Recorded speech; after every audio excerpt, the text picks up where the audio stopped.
নবীর বংশের নবীর চাচা আবু জেহেলের কাছে রাসূল যখন কালেমার দাওয়াত নিয়ে গিয়ে বললেন, চাচা এই কালেমা সত্যবাণী, আপনি কালেমা পাঠ করুন।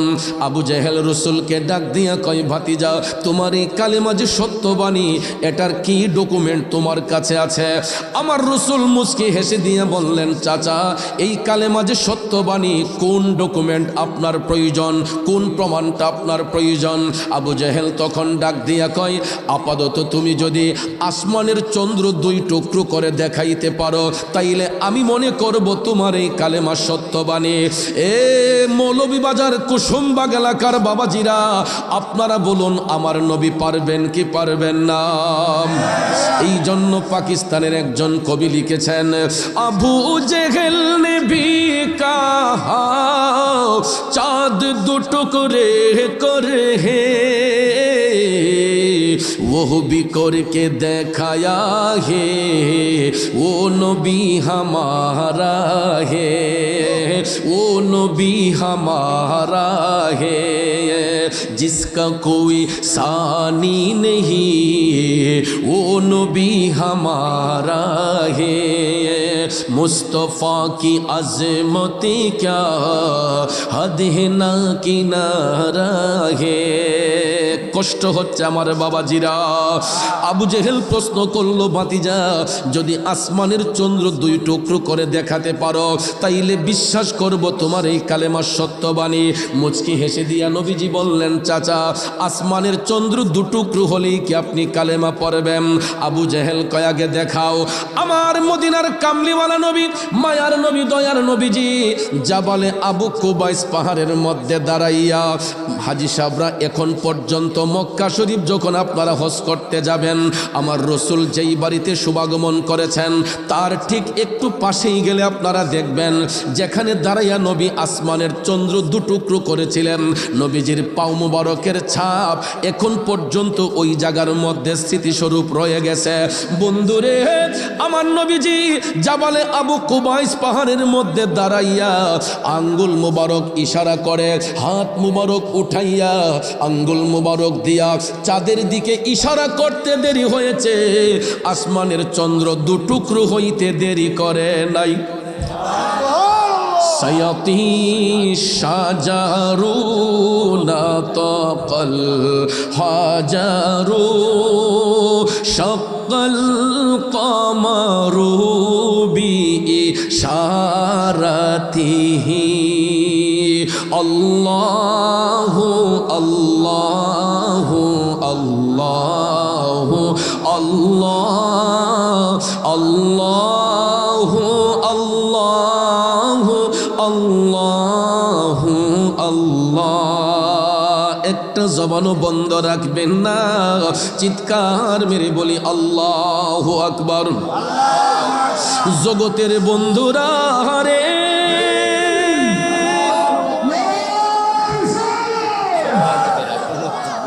জগতের বন্ধুরা রে, ও মুরব্বী বাবা জিরা গো, আমার সম্মানিত মা বোনরা যারা শুনছেন, আমার নবীজি আঙ্গুল মোবারক দিয়া চাঁদের দিকে ইশারা করতে দেরি হয়েছে, আকাশের চাঁদ দু টুকরো হইতে দেরি করে নাই। আমার নবীজি মুচকি হেসে বললেন, চাচা এবার দেখলেন তো আসমানের চন্দ্র দুই টুকরো হয়েছে। আবু জেহেল তখন জ্বলন্ত মুজেজা মুবারক দেখার পরেও আমার দয়াল নবীরে ডাক দিয়া কই, ভাতিজা আর কত জাদুগিরি করবা? দূরে কন নাউজুবিল্লাহ। জ্বলন্ত মুজেজা মুবারক দেখার পরেও আবু জেহেল আমার নবীরে কয়, নবী নাকি জাদুকর? আপনারা বলেন আমার নবী কি জাদুকর? এরে বন্ধু, বেঈমান আবু জেহেল যখন নবীরে জাদুকর বলল, আমার নবীর অন্তর মুবারকের মধ্যে কষ্ট হয়েছে, নবীজির চোখের পানি মুবারক টপ টপ করে ঝরতে লাগলো। আমার আল্লাহ কুদরতের নজর দিয়ে তাকাইয়া দেখে গো, আপন হাবিবের চোখের পানি মুবারক টপ টপ করে ঝরতেছে। আল্লাহ তাআলা ডাক দিয়া কয়, ও জিবরাইল, ও জিবরাইল রে, আবু জেহেল আমার বন্ধু নবী মুস্তাফার অন্তর মুবারকে কষ্ট দিয়া দিছে। আমার আল্লাহ ডাক দিয়া কই, জিবরাইল আমার বন্ধু নবী মুস্তাফার সামান্যতম কষ্ট আমি আল্লাহ সহ্য করতে পারি না। যাও জিব্রাইল যাও, আবু জেহেলের দাঁত ভাঙ্গার জবাব দিয়ে আসো, ওহী নিয়ে আমার বন্ধুর নিকট হাজির হইয়া যাও। সাথে সাথে আমার আল্লাহ ঘোষণা দিয়া জিব্রাইল আলাইহিস সালামকে নবীর কদমে পাঠাইয়া দিলেন। কোরআনে পাকের আয়াত অবতীর্ণ হয়ে গেল, সূরা বাকারার 7 নম্বর আয়াত। আল্লাহ তাআলা আবু জেহেলের দাঁত ভাঙ্গার জবাব দিতে যাইয়া ঘোষণা দিলেন, বিসমিল্লাহির রহমানির রহিম,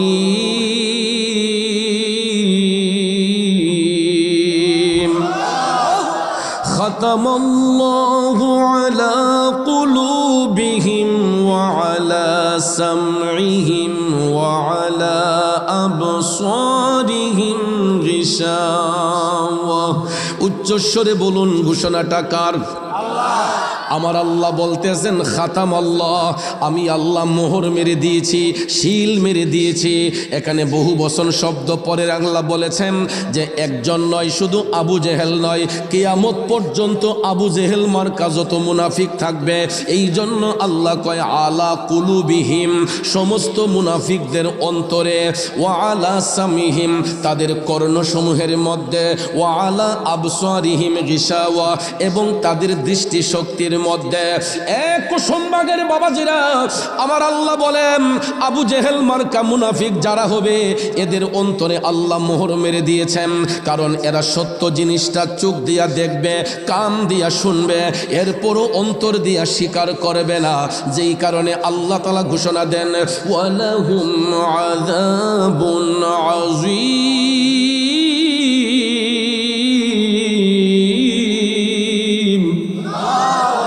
ওই সমস্ত মুনাফিকদের জন্য আমি আল্লাহ যন্ত্রণাদায়ক শাস্তি নির্ধারণ করে রেখেছি। তাইলে বলুন, আবু জেহেল মার্কা মুনাফিক এখন পর্যন্ত দুনিয়াতে আছে না নাই? এরা সত্য জিনিসটা চোখ দিয়া দেখতেছে, কান দিয়া শুনতেছে, এরপরও দেখবেন অন্তর দিয়া স্বীকার করতে চায় না। বন্ধুরা, এই জন্য আমার আল্লাহ কোরআনে পাখি ঘোষণা দিয়ে বলতেছেন এরা হলো মুনাফিক। এখন আপনারা বলবেন, হুজুর মুনাফিক কারা হয়? তাইলে শুনুন বাজান আমার, মুনাফিক কিন্তু হিন্দু, বৌদ্ধ, খ্রিস্টানের মধ্যে হয় না। মুনাফিক হবে মুসলমানের মধ্যে কিছু সংখ্যক লোক। কারণ হিন্দু, বৌদ্ধ, খ্রিস্টানের মধ্যে মুনাফিক বেঈমান এই কারণেই হয় না, কারণ এরা এমনিতেই বেদিন, এরা এমনিতেই দিনের বাহিরে। কিন্তু দিন ইসলামের দোহাই দিয়া যারা দিনের সঙ্গে প্রতারণা করে, ইসলামের সঙ্গে প্রতারণা করে, এদেরকে চিনা বড় মুশকিল হয়ে যায়। এই জন্য বাজান রসুল বলেছেন মুসলমানের মধ্যেই কিছু সংখ্যক লোক মুনাফিক বেঈমান হয়।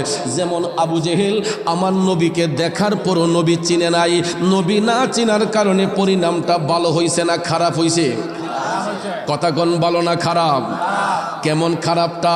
কারণ পৃথিবীর যত লক্ষ লক্ষ হাজি সাহেব সাহেবানাগণ যারা মক্কা শরীফ হজ করতে যান, বাইতুল্লাহ শরীফে 7টা চক্কর দিয়া, সাফা মারুয়াতে 7টা চক্কর দিয়া যখন বের হয়, নাক বরাবর সোজাসুজি হলো মিস্টার আবু জেহেলের বাড়ি। কথা কয় না? আপনারা বলেন, আবু জেহেলের বাড়ি হেরেম শরীফের এত কাছে, এখানে কি থাকার কোনো রুম আছে? আরামের জন্য কোনো রুম আছে? কিন্তু একটা আরামের জন্য জায়গা করা হয়েছে। সমস্ত হাজি সাহেবরা পেশাব পায়খানা করার জন্য আমার আল্লাহ সুন্দর ব্যবস্থা করে দিয়েছে মিস্টার আবু জেহেলের বাড়ির মধ্যে। কথা বলেন ঠিক না বেঠিক? কারণ বিয়াদবে রাসূল যারা নবীর দেখা পাবে না, ঠিক না বেঠিক? গোলামে রাসূল হইবে যারা, নবীজি তাদের ভুলবেন না। আওয়াজ করে বলুন ঠিক না বেঠিক? আপনারা বলতে পারেন, চৌধুরী সাহেব আপনি তো আশেকে রাসূল বলেন নাই, গোলামে রাসূল বললেন কেন? এ বন্ধু শুনেন, আশেকে রাসূল এটা এত সাধারণ উপাধি না, এটা অনেক উপরের দরজার একটা লকব। আমাদের মতো অযোগ্য নাচিস ব্যক্তিদের নামের আগে আশেকে রাসূল শব্দটা বেমানান। কথা কই না?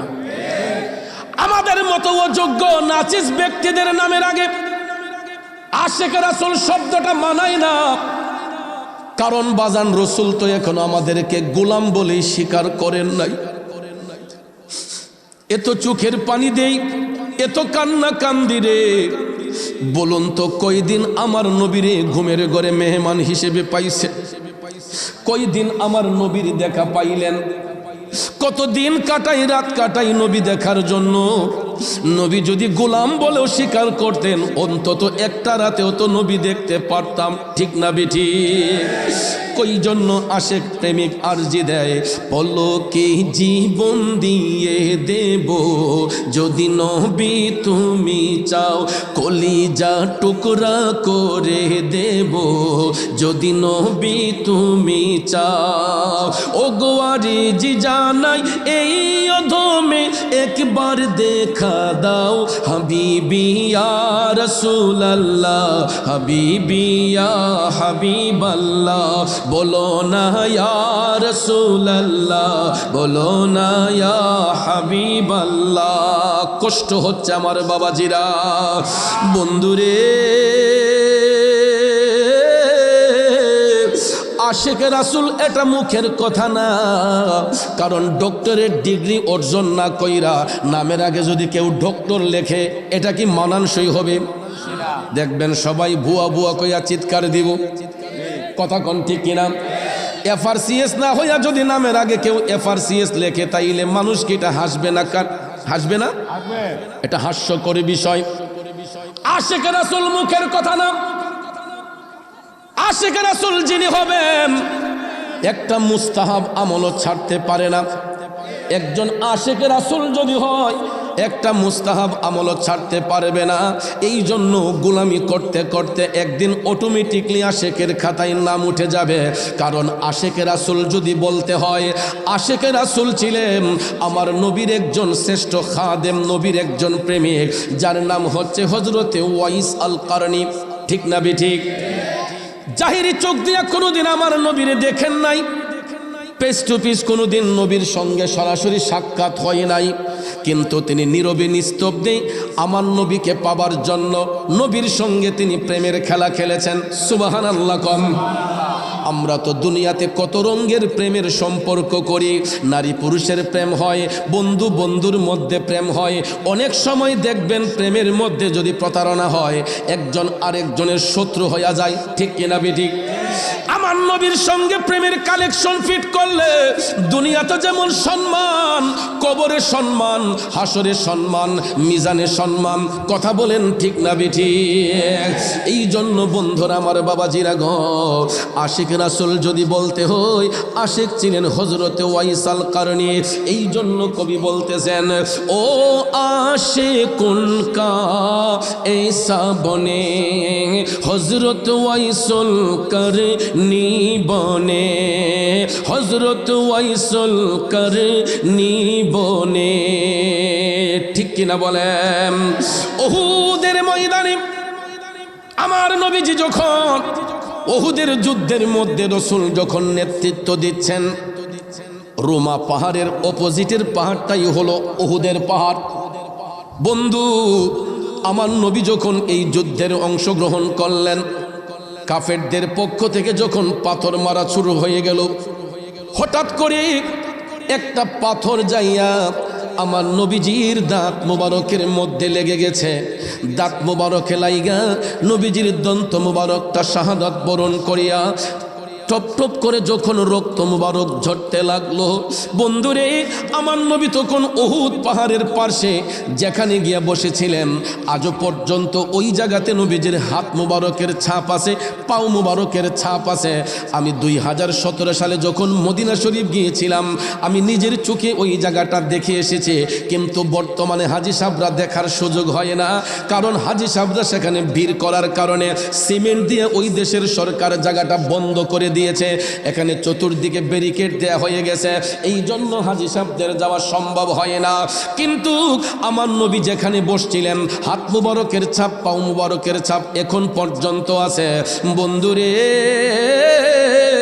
আমার নবীজির ব্যথা হয়েছিল, দাঁত মুবারক যখন শহীদ হয়ে গেছে, রক্ত মুবারক যখন টপ টপ করে পড়তে লাগলো। বাজান, আপনারা বলুন তো, তখন কি কোনো মোবাইল ফোন ছিল? অ্যান্ড্রয়েড ছিল, না গুগল সফটওয়্যার ছিল, না কোনো ধরনের ইন্টারনেট ছিল? না এ বন্ধু, ওহুদের ময়দানে নবীজির দাঁত মোবারক শহীদ হয়েছে, তখন কোনো ইন্টারনেট ছিল না, গুগল সফটওয়্যার ছিল না, কোনো নেট কানেকশন ছিল না। কিন্তু আমার আল্লাহ আদম সন্তানদেরকে সৃষ্টি করার পরে একটা সফটওয়্যার সৃষ্টি করে দিয়েছিলেন। প্রত্যেকটা মানুষের বাম স্তনের 2 আঙ্গুল নিচে এই সফটওয়্যারটার নাম হচ্ছে লাতিফায়ে কালব। নাম কি? এই কাল্বটার নাম, এই সফটওয়্যারের নাম হচ্ছে লাতিফায়ে কালব। এটা প্রত্যেকটা মানুষের বাম স্তনের 2 আঙ্গুল নিচে থাকে। জন্মের পরে এই কাল্বটা নূরান্বিত থাকে, আয়নার মতো ঝকঝকে পরিষ্কার থাকে। কিন্তু নারী পুরুষ যখন 12 বছর ওভার হয়ে যায়, আমাদের আরো 3 ধরনের নফসানিয়ত আছে। এর মধ্যে একটা নফসের নাম হচ্ছে নফসে আম্মারা, একটা নফসের নাম নফসে মুতমাইন্না, আর একটা নফসের নাম হচ্ছে নফসে লাওয়ামা। এই 3টা নফসের মধ্যে কঠিনতম একটা নফসের নাম হচ্ছে নফসে আম্মারা। 12 বছর ওভার হয়ে গেলে আমরা আস্তে আস্তে পাপের দিকে ড্রাইভার্ট হয়ে যাই। নফসে আম্মারার ধোঁকায় পড়িয়া নারী পুরুষরা যখন পাপ করতে শুরু করে, পাপ করতে করতে আয়নার মতো পরিষ্কার কাল্বটা টিক্কার মতো অন্ধকার হয়ে যায়।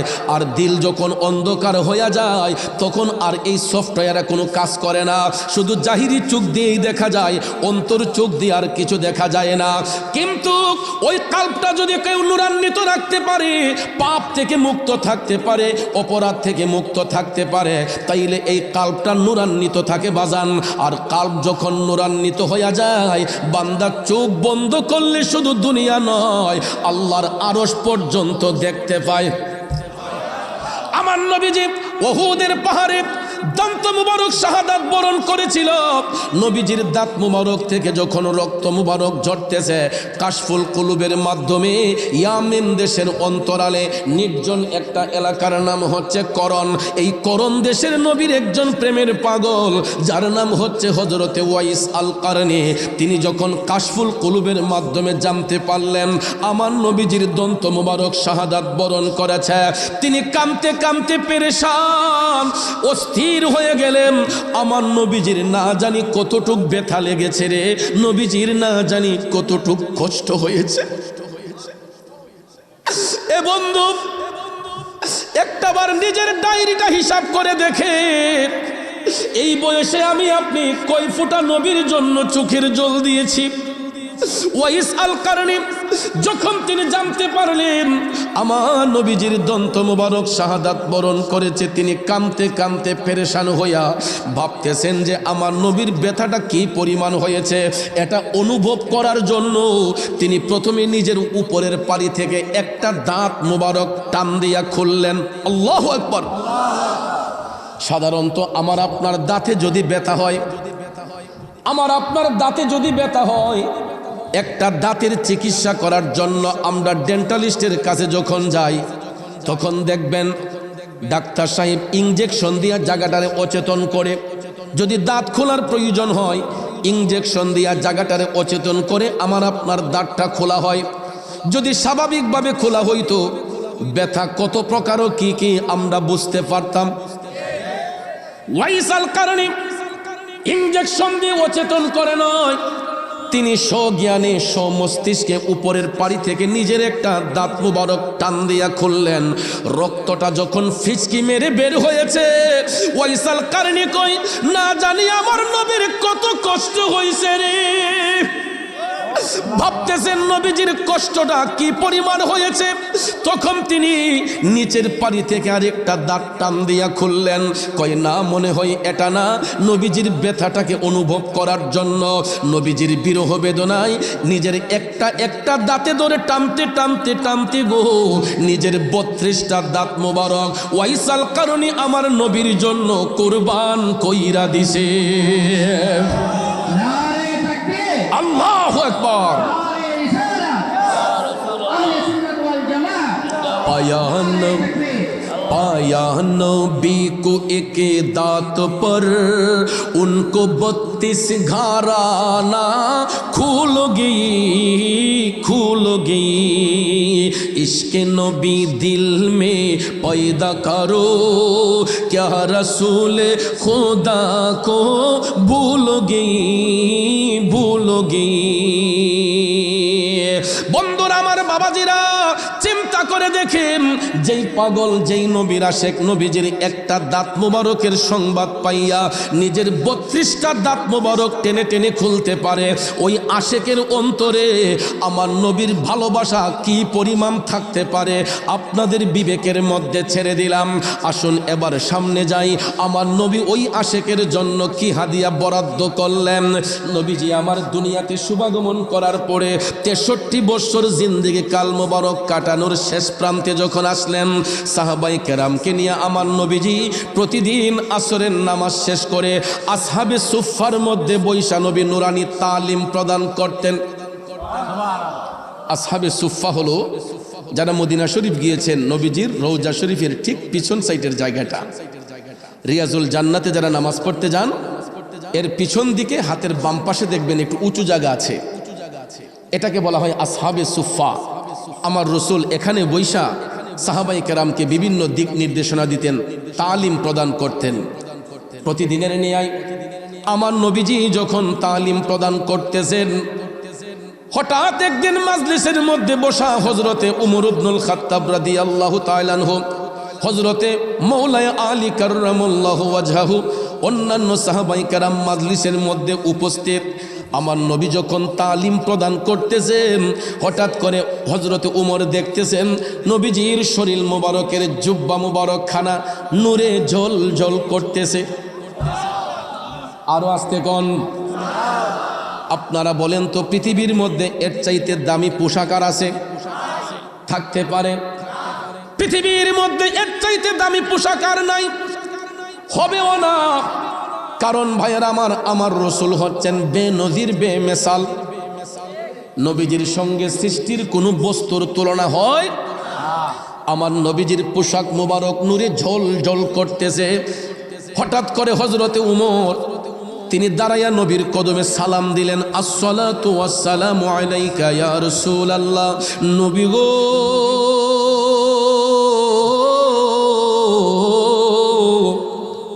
ওগো মায়ার নবীজি, আমি উমর আপনার কদমে একখানা আরজি পেশ করতে চাই।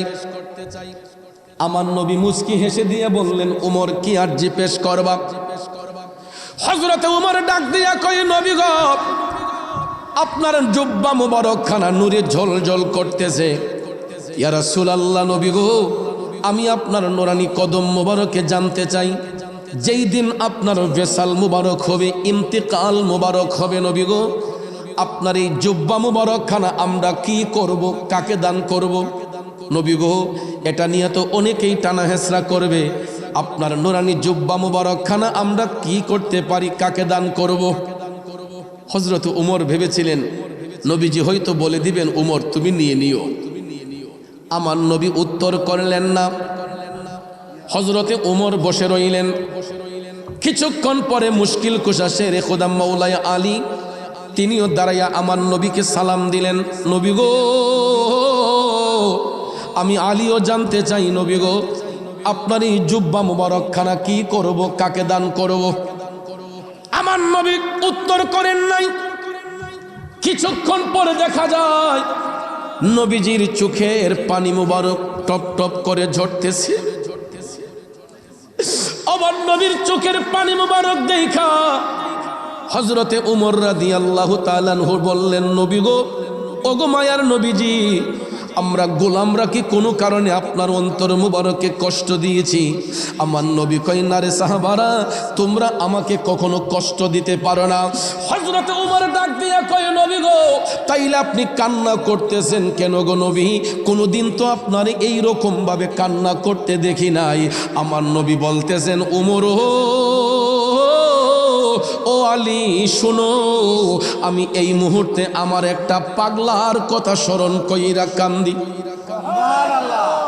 হযরতে উমর ডাক দিয়া কই, নবী গো, ওগো মায়ার নবীজি, কে সেই ভাগ্যবান পাগল যার জন্য দয়াল নবী চোখের পানি ছাইরা কান্দে? এই পাগলটা কে নবী গো, যার জন্য দুজাহানের বাদশা নবী চোখের পানি ছাইরা কান্দে? আমার নবী তখন ডাক দিয়া কয়, উমর, তোমরা তাকে কোনোদিন দেখো নাই? তার নাম হচ্ছে ওয়াইস। নাম কি? সাহাবায়ে কেরাম বললেন, নবী গো, উনি কোথায় থাকে? আমার নবী লোকেশন বলে দিলেন।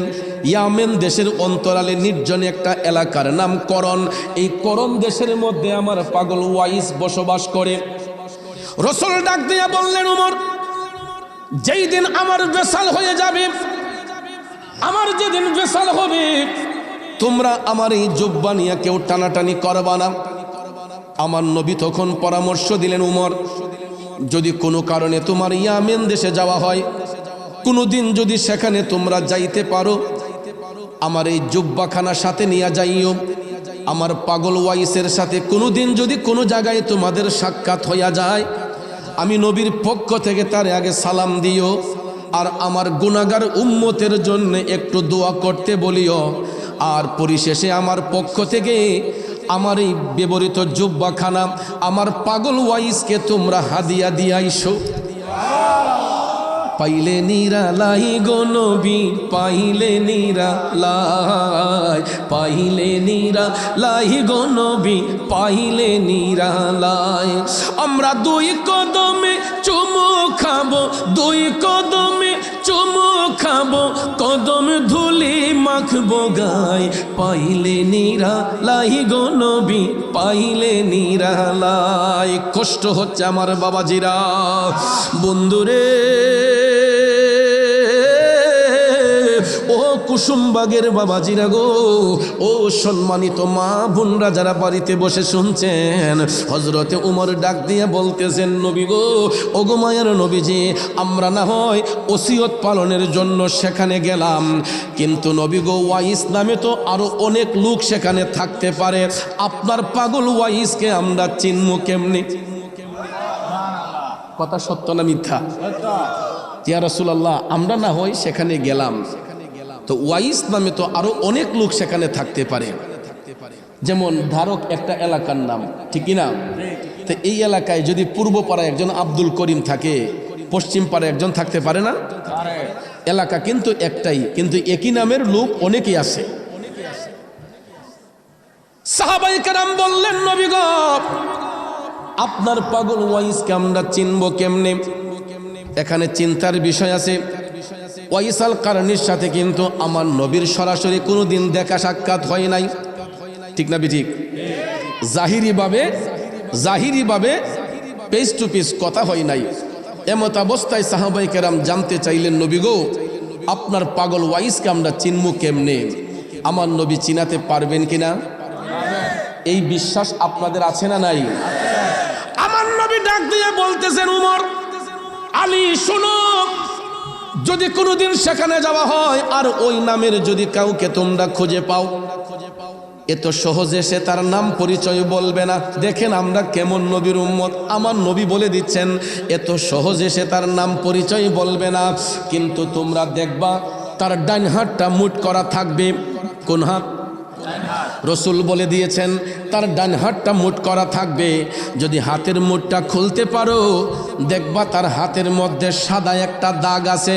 ওই দাগটা যদি খুঁজে পাও, বুঝবা সেই হলো আমি নবীর প্রেমের পাগল ওয়াইস। আর ইয়া রাসূলুল্লাহ, জিন্দাবাদ জিন্দাবাদ। কষ্ট হইতেছে আপনাদের? খারাপ লাগতেছে আপনাদের? গভীর মনোযোগ আমার বাবাজিরা।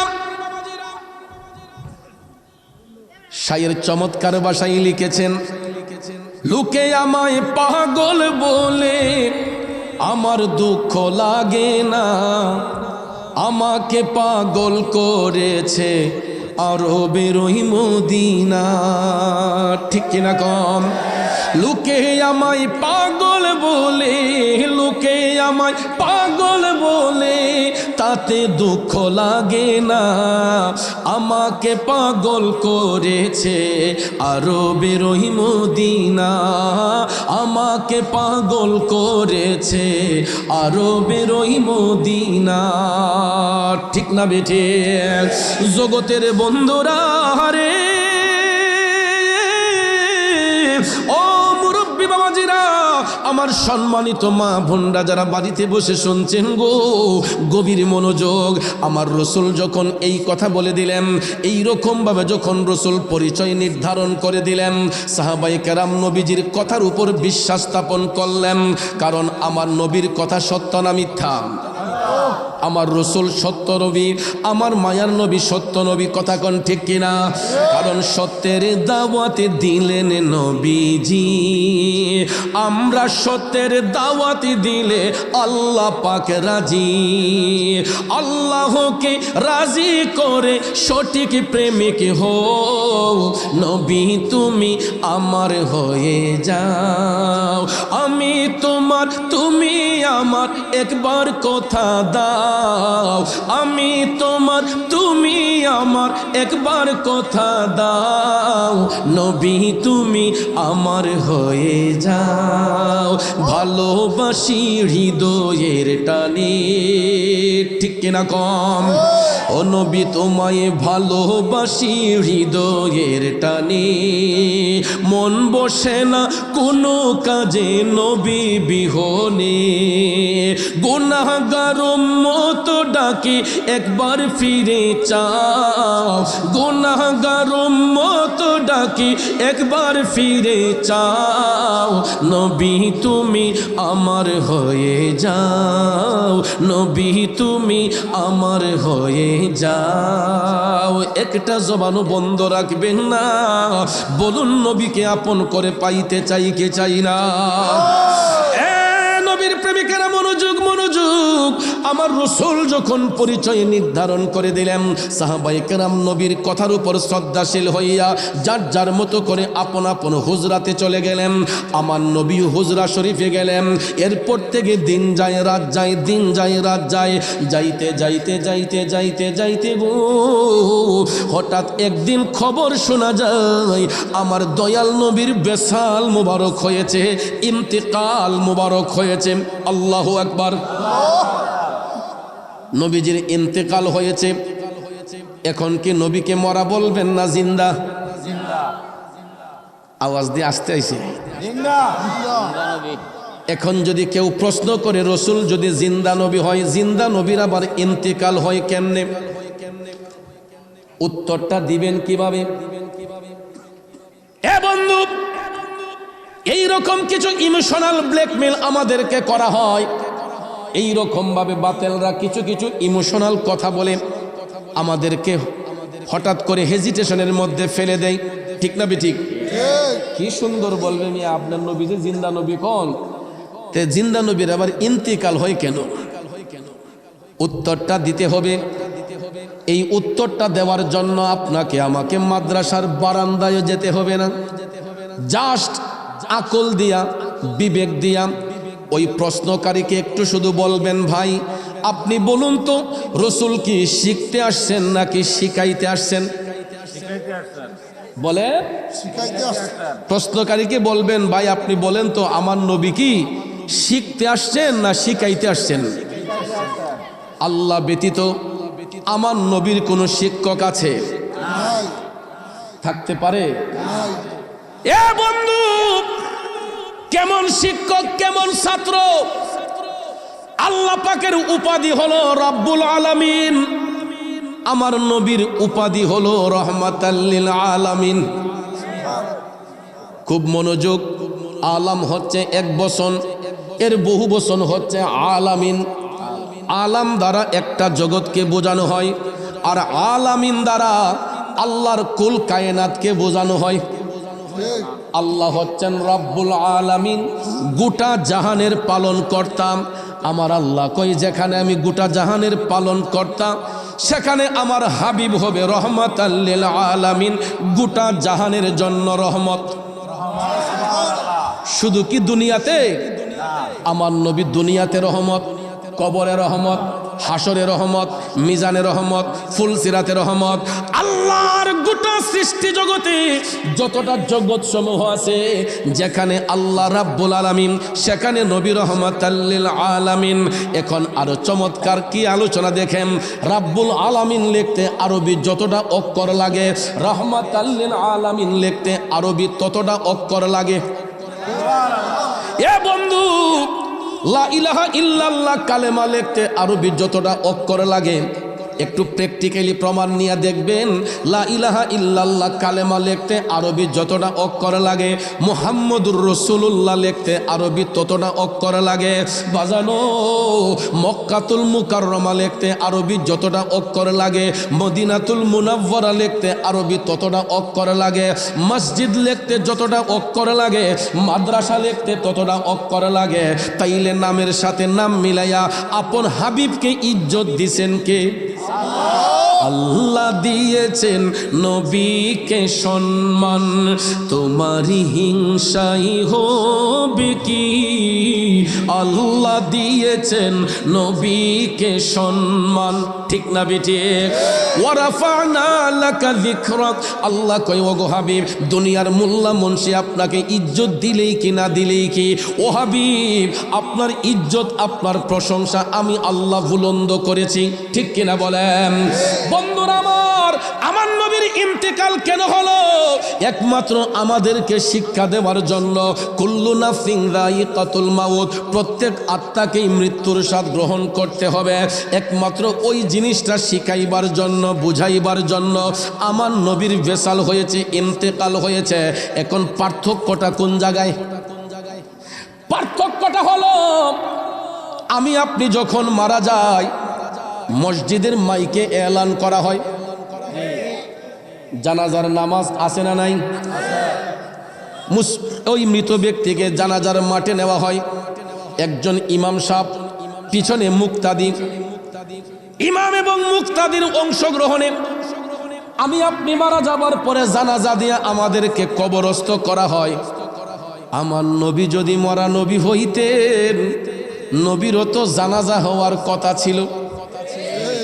নীল আকাশের নিচে সহি সনদে, চাপা দিয়ে নয়, সহি সনদে একটা দলিল দিয়া যদি কেউ প্রমাণ করতে পারে যে নবীর ইন্তেকালের পরে জানাজা পড়াইছেন অমুক ইমাম সাহেব, আমি মুরাদ চৌধুরী, আমার বাড়ি ইন্ডিয়া নয়, রাজশাহী নয়, দিনাজপুর নয়, রংপুর নয়, বগুড়া নয়, আপনাদের একদম নাক বরাবর সোজাসুজি হবিগঞ্জ শহরে।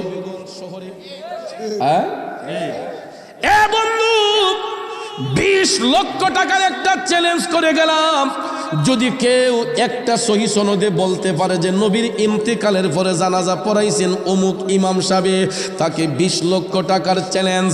এই কারণেই দিছি বাজান ছোট মানুষ, কারণ আমার 20 পয়সাও দিতে হবে না, মৌলভী সাহেব একটা দলিলও দিতে পারবে না, কারণ পৃথিবীর মধ্যে এমন যোগ্যতা সম্পন্ন ইমাম আল্লাহ পয়দা করে নাই যে আমার নবীর জানাজার নামাজ পড়াইবে, ঠিক না বেটি? কারণ নবী যখন মেরাজে যান, মসজিদুল আকসাতে নিয়া সমস্ত আম্বিয়া কেরামের উপস্থিতিতে আমার নবীরে ইমামুল আম্বিয়া, ইমামুল মুরসালিন লকব দেওয়া হয়েছে, ঠিক না বেটি? আরে মসজিদুল আকসাতে গিয়া দেখেন নবী কুল আম্বিয়া, ইমাম হয়ে নূর নবীজি 2 রাকাত নামাজ পড়ান, আমি পাপী অপরাধী গাইব কি নবীজির শান, ইয়া রাসূলুল্লাহ বলুন ইয়া রাসূলুল্লাহ। বন্ধুরে বন্ধু, গভীর মনোযোগ, কারণ পৃথিবীর মধ্যে এমন কোন যোগ্যতা সম্পন্ন ইমাম পয়দা হয় নাই আমার নবীর জানাজা পড়াবে। কেমনেই বা পড়াবে? নবী তো হায়াতুন নবী, জিন্দা নবী, ঠিক না বেঠিক? শুধু কি আমাদের নবী, সমস্ত নবীগণ জিন্দা। আল আম্বিয়া ও আহিয়াউন, সমস্ত নবীগণ জিন্দা ফি কুবুরিহিম, আপন আপন রওজা শরীফে। এখানে মুজারের সেগা আছে, ইউসাল্লু,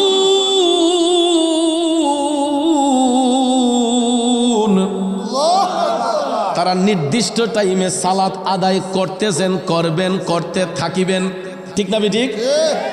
বন্ধুরা আমার, শুধু আমাদের নবী নয়, সমস্ত নবীগণ জিন্দা আপন আপন রওজা পাকে তারা নির্দিষ্ট টাইমে সালাত আদায় করেন, তারা আল্লাহর পক্ষ থেকে রিজিক প্রাপ্ত। সুবহানাল্লাহ কি বলবেন না? যাক বাজাম, এখন আপনারা বলুন রাসূল মরা না জিন্দা? যাক, এখানেই থাকুক, আসুন মূল বক্তব্য চলে যাই। আমার নবীর বেসাল মুবারকের পরে ওসিয়ত পালনের জন্য হযরতে উমর ইবনুল খাত্তাব রাদিয়াল্লাহু তাআলা আনহু শেরে খোদা মৌলা আলীকে সাথে নিয়ে ইয়ামেন দেশে সফরে বের হলেন। কোন দেশে? ইয়ামেন দেশে সফররত অবস্থায় হযরতে মৌলা আলী, হযরতে উমর দুইজন যখন তারা রওনা হলেন, জুব্বা মুবারক খানা সুন্দর করে ভাঁজ করে তারা রওনা হলেন। যাইতে যাইতে যাইতে যাইতে গো, তারা গিয়ে যখন ইয়ামেন দেশে উপস্থিত হইলেন, তাদের কাজকর্ম করতেছেন আর লোকদেরকে বলতেছেন যে ভাই, করণ দেশটা চিনেননি? অনেকেই কয় না হুজুর, আমরা তো চিনি না। যেমন মৌলভীবাজার একটা জেলা, এই জেলার অধীনে এমনও গ্রাম আছে আমরা একই জেলার মধ্যে থাকি আমরা চিনি না, আছে না? নাকি সবটি গ্রামের নাম জানেন? অনেক সময় দেখবেন অনেক লোক আমরা জিগায় যে ভাই আপনার বাড়ি তো মৌলভীবাজার, অমুক গ্রামটা চিনেননি?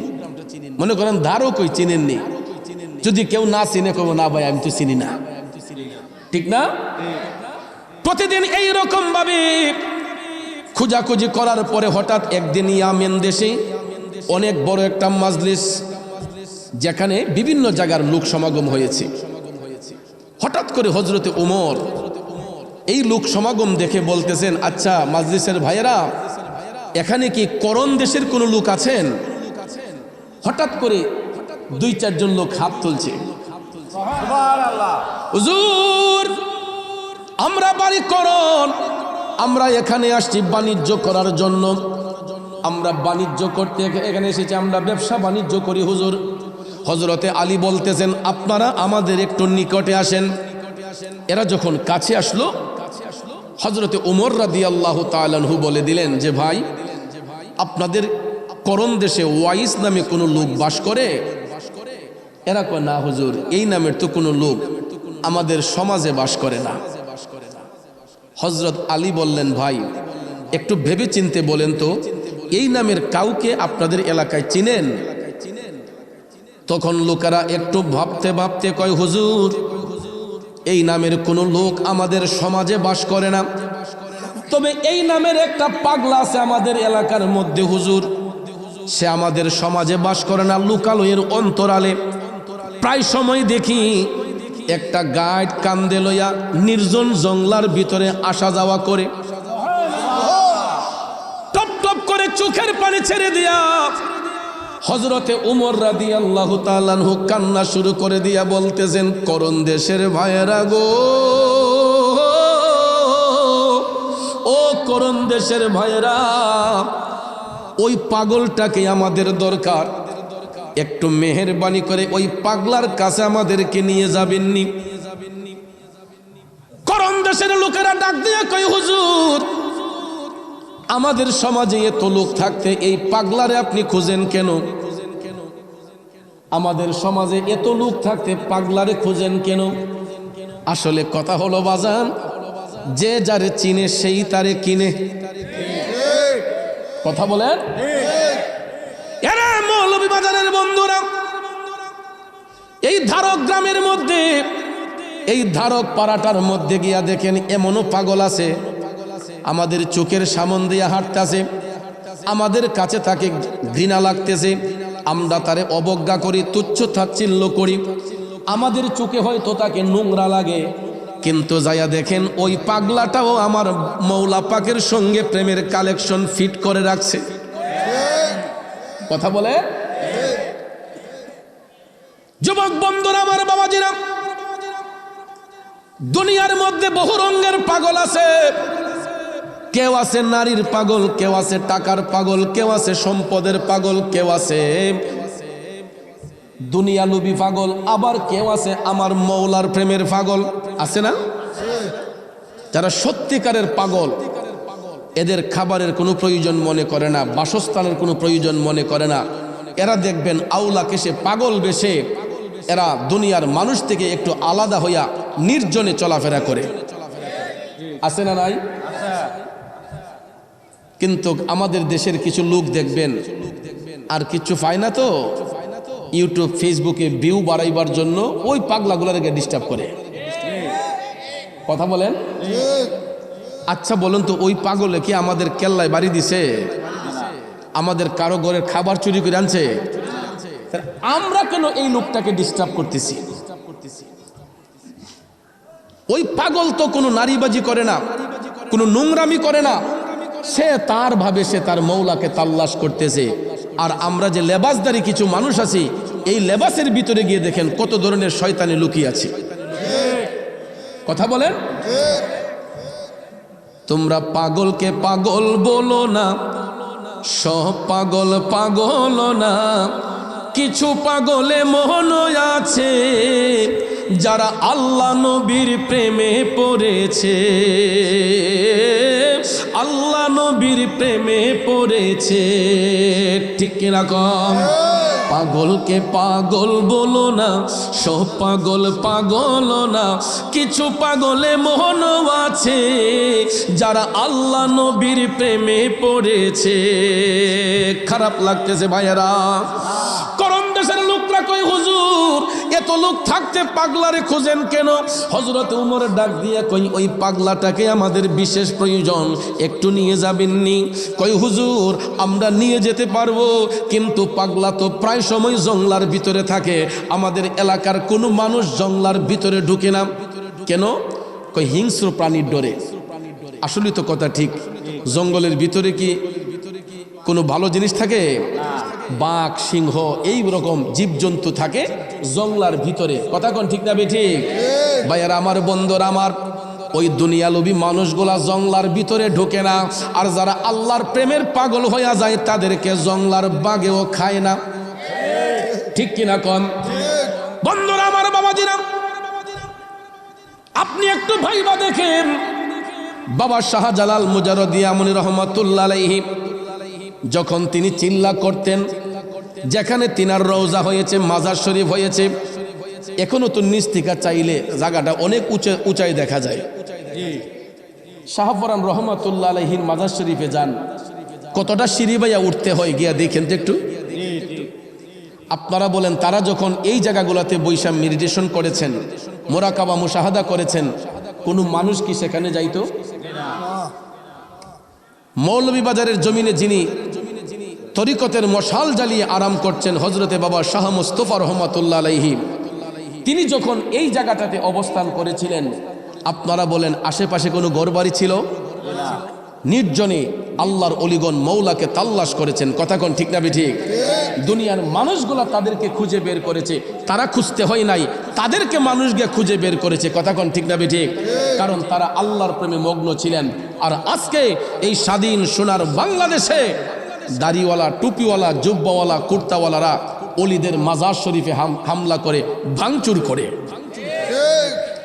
আমরা সিলেটের বাসায় হয়, বাপ দাদার নাম নাই, সানমুর আলী বিআই, ঠিক না? নি আগা গোড়া কিছুই ঠিক নাই। ছোটি কিতাব পড়ে, বাংলা কিতাব পড়িয়া দেখবেন এক একজন বড় মুফতি হইয়া যায়। শাস্তুল মুফতি আর কি, আসল মুফতি না। ঠিক না হুজুর? আর আমরা ইউটিউব মুফতি, ইউটিউব মুফতি। ইউটিউব মুফতিও বলে একটা রুমের ভিতরে পিছনে একটা ব্যানার দিয়া দেখবেন এই অতলা মাইকের সুঙ্গা, ঠিক না বেটি? মাউথ স্পিকার দেখবেন ও তো অনেকগুলা লাগাইয়া আলগা থেকে আমরা যেই মাহফিলগুলা করি, আমরা মাহফিলে যে শ্রোতা হয়, এই শ্রোতাগুলারে ভিডিও এডিট করে লাগাইয়া তারা মনে করে বিশাল বড় তারা আল্লামা হয়ে গেছে। ঠিক না বেটি? এমন কিছু ইমান হারা কথা বলে যেইগুলা শুনলে পরে আমাদের ইমান আকীদা দুর্বল হয়ে যায়। কথা কোন ঠিক না বেটি? আর আমাদের দেশের জেনারেল শিক্ষিত যারা, এরা যখন দেখে আরে বক্তা দিয়ে ইংলিশে কথা কয়, এরা মনে করে উনি আন্তর্জাতিক স্কলার। ঠিক না বেটি? ইংরেজিতে একটু ভালো কথা বললেই মনে করে আরে সব উনি তো অনেক বড় স্কলার। আমরা কি কলাপাতা পড়ছি? উনি হয়তো একটু বেশি ইংরেজি বলতে পারে, আমরা কি স্বাভাবিকটা বলতে পারি না? মোটামুটি আমরা তো ফরেন কান্ট্রিতে ঘোরাফেরা করি, বিভিন্ন দেশে যাই, এয়ারপোর্টে যাই, বিভিন্ন ফরেনারদের সাথে সাক্ষাৎ হয়, তাদের সঙ্গে ইংরেজিতে কথা বলতে হয়, ঠিক না ঠিক? তো সব জায়গায় কি ইংরেজি বললেই খালি বড় স্কলার হয়ে যায়? কারণ ভাইয়ার আমার, যার মধ্যে কোরআন সুন্নাহর নির্ভরযোগ্য জ্ঞান না থাকবে তাকে সত্যিকারের শায়েখ বলা যাবে না। আর ওই তথাকথিত শায়েখদের কারণে আজকে সমাজের মানুষ বিভ্রান্ত হচ্ছে, আল্লাহর ওলিদের প্রতি মানুষের ঈমান দুর্বল হয়ে যাচ্ছে। কিন্তু একটা কথা ভুলে যাবেন না, এই বাংলাদেশ হিন্দু অধ্যুষিত ছিল, হিন্দু রাজাদের দখলে ছিল। যদি সুলতানুল বাংলা বাবা শাহজালাল মুজাররদ ইয়ামুনি রহমাতুল্লাহ আলাইহি এই 360 আউলিয়ার বিশাল বাহিনী নিয়ে না আসতেন, রাজা গৌরগোবিন্দের অত্যাচারে এখন পর্যন্ত আমরা হিন্দু সমাজে নিমজ্জিত থাকতাম। আমরা কত বড় নিমক হারাম। এই বাংলাদেশে সর্বপ্রথম যিনি বড় গলায় আজান দিয়েছিলেন উনি সিপাহসালার সৈয়দ নাসির উদ্দিন রহমাতুল্লাহ আলাইহি, শাহজালাল রহমাতুল্লাহ আলাইহির অন্যতম সঙ্গী, যিনার আউলাদে রাসূলদের মধ্যে শাহজালাল রহমাতুল্লাহ আলাইহির সাথে যিনি এসেছিলেন, উনি 120 জন আউলিয়া নিয়ে হবিগঞ্জের চুনারু ঘাটে মোরারবন্দের জমিনে পূবে পশ্চিমে যিনি শুয়ে আছেন, সর্বপ্রথম সুরমা নদীর পাড়ে দাঁড়াইয়া কেবলামুখী হইয়া তিনি আজান দিয়েছিলেন, যার আজানের ধ্বনিতে রাজা গৌরগোবিন্দের দেয়ালটা ঠাস করে পড়ে গিয়েছিল। আল্লাহু আকবার শব্দের মধ্যে এত পাওয়ার, এত শক্তি। অস্ত্র মারতে হয় না, এলএমজি মারতে হয় না, ক্ষেপণাস্ত্র ছাড়তে হয় না। একজন মুমিনের জবান দেয়া যখন আল্লাহু আকবারের ধ্বনি দেয় তখন আল্লাহর আরশ পর্যন্ত কম্পন হয়ে যায়। আর আল্লাহর ওলিগণ অস্ত্র হাতে নিয়ে কালেমার দাওয়াত দেন নাই, অস্ত্র হাতে নিয়ে তারা ইসলামের খেদমত করেন নাই। তারা নির্জনে বসে মেডিটেশন করেছেন, মোরাকাবা করেছেন, মুশাহাদা করেছেন, তারা আল্লাহর জিকির করে কালকে নূরান্বিত করেছেন। তারা তাদের জবান দিয়ে আল্লাহ বলে ডাকার কারণেই আমার আল্লাহ হিন্দু রাজাদের অন্তরটারে মোমের মতো গলাইয়া দিছে। কথা বলেন ঠিক কিনা? কারণ আল্লাহর ওলিদের অন্তরে ছিল এশকের আগুন। কিসের আগুন? আর হিন্দুদের অন্তরে ছিল দেবদেবীর আগুন। কথা কোন ঠিক কিনা? এশকের আগুনের কাছে যখন দেবদেবীর আগুন যখন গিয়েছে, এটা পুরে ছাই হয়ে গেছে। কথা কোন ঠিক না ঠিক? অনেক হিন্দু রাজারা শাহজালাল রহমাতুল্লাহ আলাইহিকে দেখে এরা মোমের মতো গলিয়া কালেমা পড়েছে, আর কিছু কিছু হিন্দু রাজা এরা পতন হয়েছে, ধ্বংস হয়ে গেছে। কথা কোন ঠিক না ঠিক? আর এই আল্লাহর ওলি শাহজালাল রহমাতুল্লাহ আলাইহির উসিলায় আজকে বাংলাদেশের মধ্যে বর্তমানে 95% মুসলমান বাস করতেছে।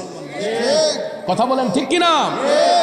এই জন্য মিয়া ওলিদের সাথে বিয়াদবি করবেন না, ওলিদের সাথে দুশ্মনী করবেন না, কারণ ওলিরা হচ্ছে এই জমিনের খুঁটি। ঠিক না ঠিক? আসমানের কোনো পিলার আছে? এই যে প্যান্ডেলটা বানিয়েছেন, পিলার লাগছে না? দেখেন তাকাইয়া কতগুলা বাঁশ দিতে হয়েছে, কতগুলা উপরে বাঁশ দিতে হয়েছে, সাইডে দিতে হয়েছে, খুঁটির উপর নির্ভর করে এই সামিয়ানাটা দেয়া হয়েছে। আমরা তো নিচ থেকে তাকাইলে দেখি আসমানের কোনো খুঁটি নাই, কিন্তু অন্তর্চক্ষু দিয়া তাকাইলে দেখবেন আসমানটাও খুঁটির উপর নির্ভরশীল। আসমানের খুঁটি হলেন এই জমিনে নেককার সালেহীন বান্দারা। আর না হলে আমি আপনি যেই পাপ করি, অন্যায় করি, আমাদের পাপের কারণে এই জমিন কবি ধ্বংস হইয়া যাইত। একমাত্র আল্লাহর ওলিগণ এই জমিনে বিচরণ করছেন বিদায় এই জমিনটাকে আল্লাহ এখনো টিকিয়ে রাখছেন। কথা বলেন ঠিক কিনা? আসুন মূল কথাই চলে যাই বাজান। এই দিকে কথা বললে কথা লম্বা হয়ে যাবে। আমার আলোচনার বিষয় কিন্তু এই দিকে নয়। ওয়াইস আল কারণী জঙ্গলার ভিতরে মাওলার জিকির করে করণ দেশের ভাইয়েরা ডাক দিয়া কই, হুজুর আমরা নিয়ে যেতে পারবো, জঙ্গলার ভিতরে যেতে পারবো না। মূল বক্তব্য কিন্তু এই জায়গায় ছিল, মনে আসেনি? হযরত উমর বললেন ঠিক আছে, শুধু লোকেশনটা পর্যন্ত আমাদেরকে একটু নিয়ে যান। কই হুজুর তাইলে আগামীকালকে চলেন। পরের দিন সকালবেলা তারা যখন রওনা হয়ে গেলেন ইয়ামেন দেশের উদ্দেশ্যে, বন্ধু যাইতে যাইতে যাইতে যাইতে গো এরা ইয়ামেন দেশের মধ্যে গিয়া যখন এই করণ দেশের মধ্যে গিয়া যখন উপস্থিত হইলেন, এখন জংলার পারে গিয়া লোকেরা কয় হুজুর আমরা আর যেতে পারবো না। হযরত আলী রাদিয়াল্লাহু তাআলা আনহু বললেন, এখন কি পাগলাকে পাওয়া যাবে? হুজুর এই টাইমেই পাগলা জংলার ভিতরে আসা যাওয়া করে। তখন হযরত উমর রাদিয়াল্লাহু তাআলা আনহু বললেন, আপনাদেরকে ধন্যবাদ, আপনারা আমাদেরকে যথেষ্ট উপকার করেছেন। ঠিক আছে ভাই, আপনারা যান, এখন যদি পাওয়া যায় আমরা যেতে পারি। সুবহানাল্লাহ কোন করণ দেশের বাইরে চলে গেল। হযরত উমর রাদিয়াল্লাহু তাআলা আনহু মাওলা আলীকে সাথে নিয়ে এই করণ দেশের নির্জন জঙ্গলার ভিতরে ঢুকলেন। ঢুইকা দেখে গো আমার নবী প্রেমের পাগল ওয়াইস আল কারনী কেবলামুখী হইয়া নামাজের মধ্যে দাঁড়ায়া আমার আল্লাহকে সিজদা করতেছে। জোরে বলেন কি করতেছে? ও নামাজ পড়ো রে গহিনে ডুবিয়া নামাজ পড়ো, পঞ্চয়াত্মা মুক্তা দিয়া জ্ঞানী মন সাজাইও রে গহিনে ডুবিয়া নামাজ পড়ো, নামাজ পড়ো রে গহিনে ডুবিয়া নামাজ পড়ো। ঠিক না বেঠিক? বাজান আমার, নামাজ শুধু পড়লেই হবে না, যদি নামাজটা নামাজের মতো না হয়। নামাজ পড়বো কারে খুশির জন্য? কিন্তু আজ পর্যন্ত কি আল্লাহরে খুশি করার জন্য নামাজ পড়তে পারছি? কারণ আমি আপনি অনেকেই নামাজ পড়ি সুদের ব্যবসা করি, নামাজ পড়ি ঘুষের ব্যবসা করি, নামাজ পড়ি না আরেকজনের হক নষ্ট করি। আছে না নাই? আমার আল্লাহ তাআলা বলছেন ইন্নাস সালাতা তানহা আনিল ফাহশাই ওয়াল মুনকার। নামাজ এমন একটা ইবাদত আল্লাহর বান্দাদেরকে অশ্লীল কাজ থেকে বেহায়াপনা থেকে মুক্ত করে আনে। কিন্তু আমাদের দেশে কিছু রেডিমেড মুসল্লি আছে, এরা নামাজ পড়ে গিয়া অশ্লীল কাজে যুক্ত হয়। এটা প্রফেশনালি লোক দেখানো ইবাদত। কি দেখানো? এদের অন্তরে আল্লাহর ভয় নাই, মানুষের ভয়ে সমাজের কাছে ভালো সাজার জন্য এরা দেখবেন গিয়া মসজিদের মুসল্লি হয়, আল্লাহকে খুশি করার জন্য নয়। রেডিমেড মুসল্লি এরা নিজের সম্মান রক্ষার জন্য মসজিদের কাতারের মুসল্লি হয়। আবার দেখবেন কিছু কিছু মুসল্লি নামাজ পড়া কেরাত যদি একটু লম্বা হয়, ইমাম সাহেব হুজুরে গিয়া সেড মারে, কই কিতা আজকে কিতা কোরআন শরীফ ফুরাডি ফুরেলে নিলে একটু ছুটু কইরা ফোরন জানা। এরপরে কিছু কিছু বিচার পঞ্চায়েত বইলে দেখবেন মসজিদের ইমাম সাহেবরে মুরব্বীর আগে গিয়ে টিপ মারে, হুজুর আজা কইলাম একটু বাক্য করে ফিরেন। আসেনি মিয়া? চাকরি বাঁচাবার জন্য অনেক ইমাম সাহেবরা তাদের কাছে জিম্মি হইয়া যায়। যুবক বন্ধুরা আমার, বাবাজিরা, ওই ইমাম সাহেব যদি তাদের জিম্মি হইয়া যায় তাইলে ধারণা করবেন এই ইমাম সাহেবের পিছনে নামাজ পড়া যাবে না। কারণ ইমাম সাহেব তাদেরকে ভয় করছে, আল্লাহরে ভয় করে নাই। কারণ ইমাম শব্দের অর্থই হচ্ছে নেতা। ঠিক না ঠিক? নামাজে কেরাত কোন ওক্তে কোন সময় লম্বা হবে, কোন সময় শর্ট হবে, ইমাম সাহেব ভালো বুঝবে। ঠিক কিনা কম? আপনি বলার কে? আর বলবেনই না কিভাবে? আপনারা তখন গুসা করবেন শুনলে। বর্তমানে অনেক মসজিদ কমিটির মুতল্লি হয়, ক্যাশিয়ার হয়, সেক্রেটারি হয়, সুদকুর ঘুষখোর। ইতাই বাইরে খাইতে খাইতে মসজিদের ভিতর পর্যন্ত খাইলায় না? মিশা হইলাম? এই জন্য একজন কবি বলেছেন, ওরে বাগানে ফুটে নানান ফুল, সকল ফুলে বসে না রে ভ্রমরা বুলবুল।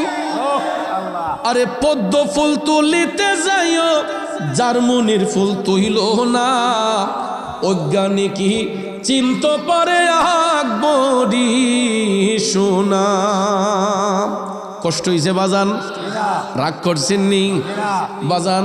সুদকুর ঘুষকুরকে মসজিদের মতো সেক্রেটারি বানাবেন না, ক্যাশিয়ার বানাইবেন না, 5 ওয়াক্ত নামাজ পড়েন না। একজন ধার্মিক ব্যক্তি যদি গরিব হয়, ওই গরিব লোকটারে দেইখা মসজিদ কমিটির সভাপতি সেক্রেটারি বানাইয়েন, এরপরও আল্লাহর ঘরের হেফাজত হবে। কথা কোন ঠিক কিনা? অনেক মসজিদ এখন সুদ ঘুষের ওয়াজ বন্ধ হয়ে গেছে। চাকরির ইন্টারভিউর আগেও দেখবেন কয় হুজুর ইতা ওয়াজ কমাইয়া করুন। ঠিক না বেটি? ই ফাতাটা উল্টাইলি, যদিও আই পরে কয় ফিসটা উল্টাইলি। অনেক মসজিদে ডরাইয়া ইমাম সাহেবরা সুদ ঘুষের ওয়াজ করে না। কথা কোন ঠিক না বেটি? বাবাজিরা আমার, বন্ধুরা আমার, এই তো কথায় কথা লম্বা হইয়া যায়। যাইমুন একটু সামনে। এই চাঁদটা কিসের চাঁদ? রজবের চাঁদ। কিসের চাঁদ? আমরা মুসলমানের সন্তানগুলা বাংলা মাসের নাম জানি, ইংরেজি মাসের নাম জানি, আরবি মাসের নাম অনেক মুসলমানের সন্তানে জানে না। কথা কোন ঠিক কিনা? এটা সম্মানিত মাসের একটা মাস রজব মাস। আমার নবী বলছেন রাজাব শাহরুল্লাহ, রজব হইছে আল্লাহ তাআলার মাস। এই মাসে এমন একটা রাত আছে যেই রাতটাকে বলা হয়েছে লাইলাতুল মেরাজ, ঊর্ধ্বগমনের রাত। কেন? ওই রাতের মেজবান ছিলেন আল্লাহ, মেহমান ছিলেন আমাদের নবীজি। মেজবান মেহমানকে কেন দাওয়াত করলেন? কিসের কারণে দাওয়াত করলেন? কি জন্য দাওয়াত করলেন?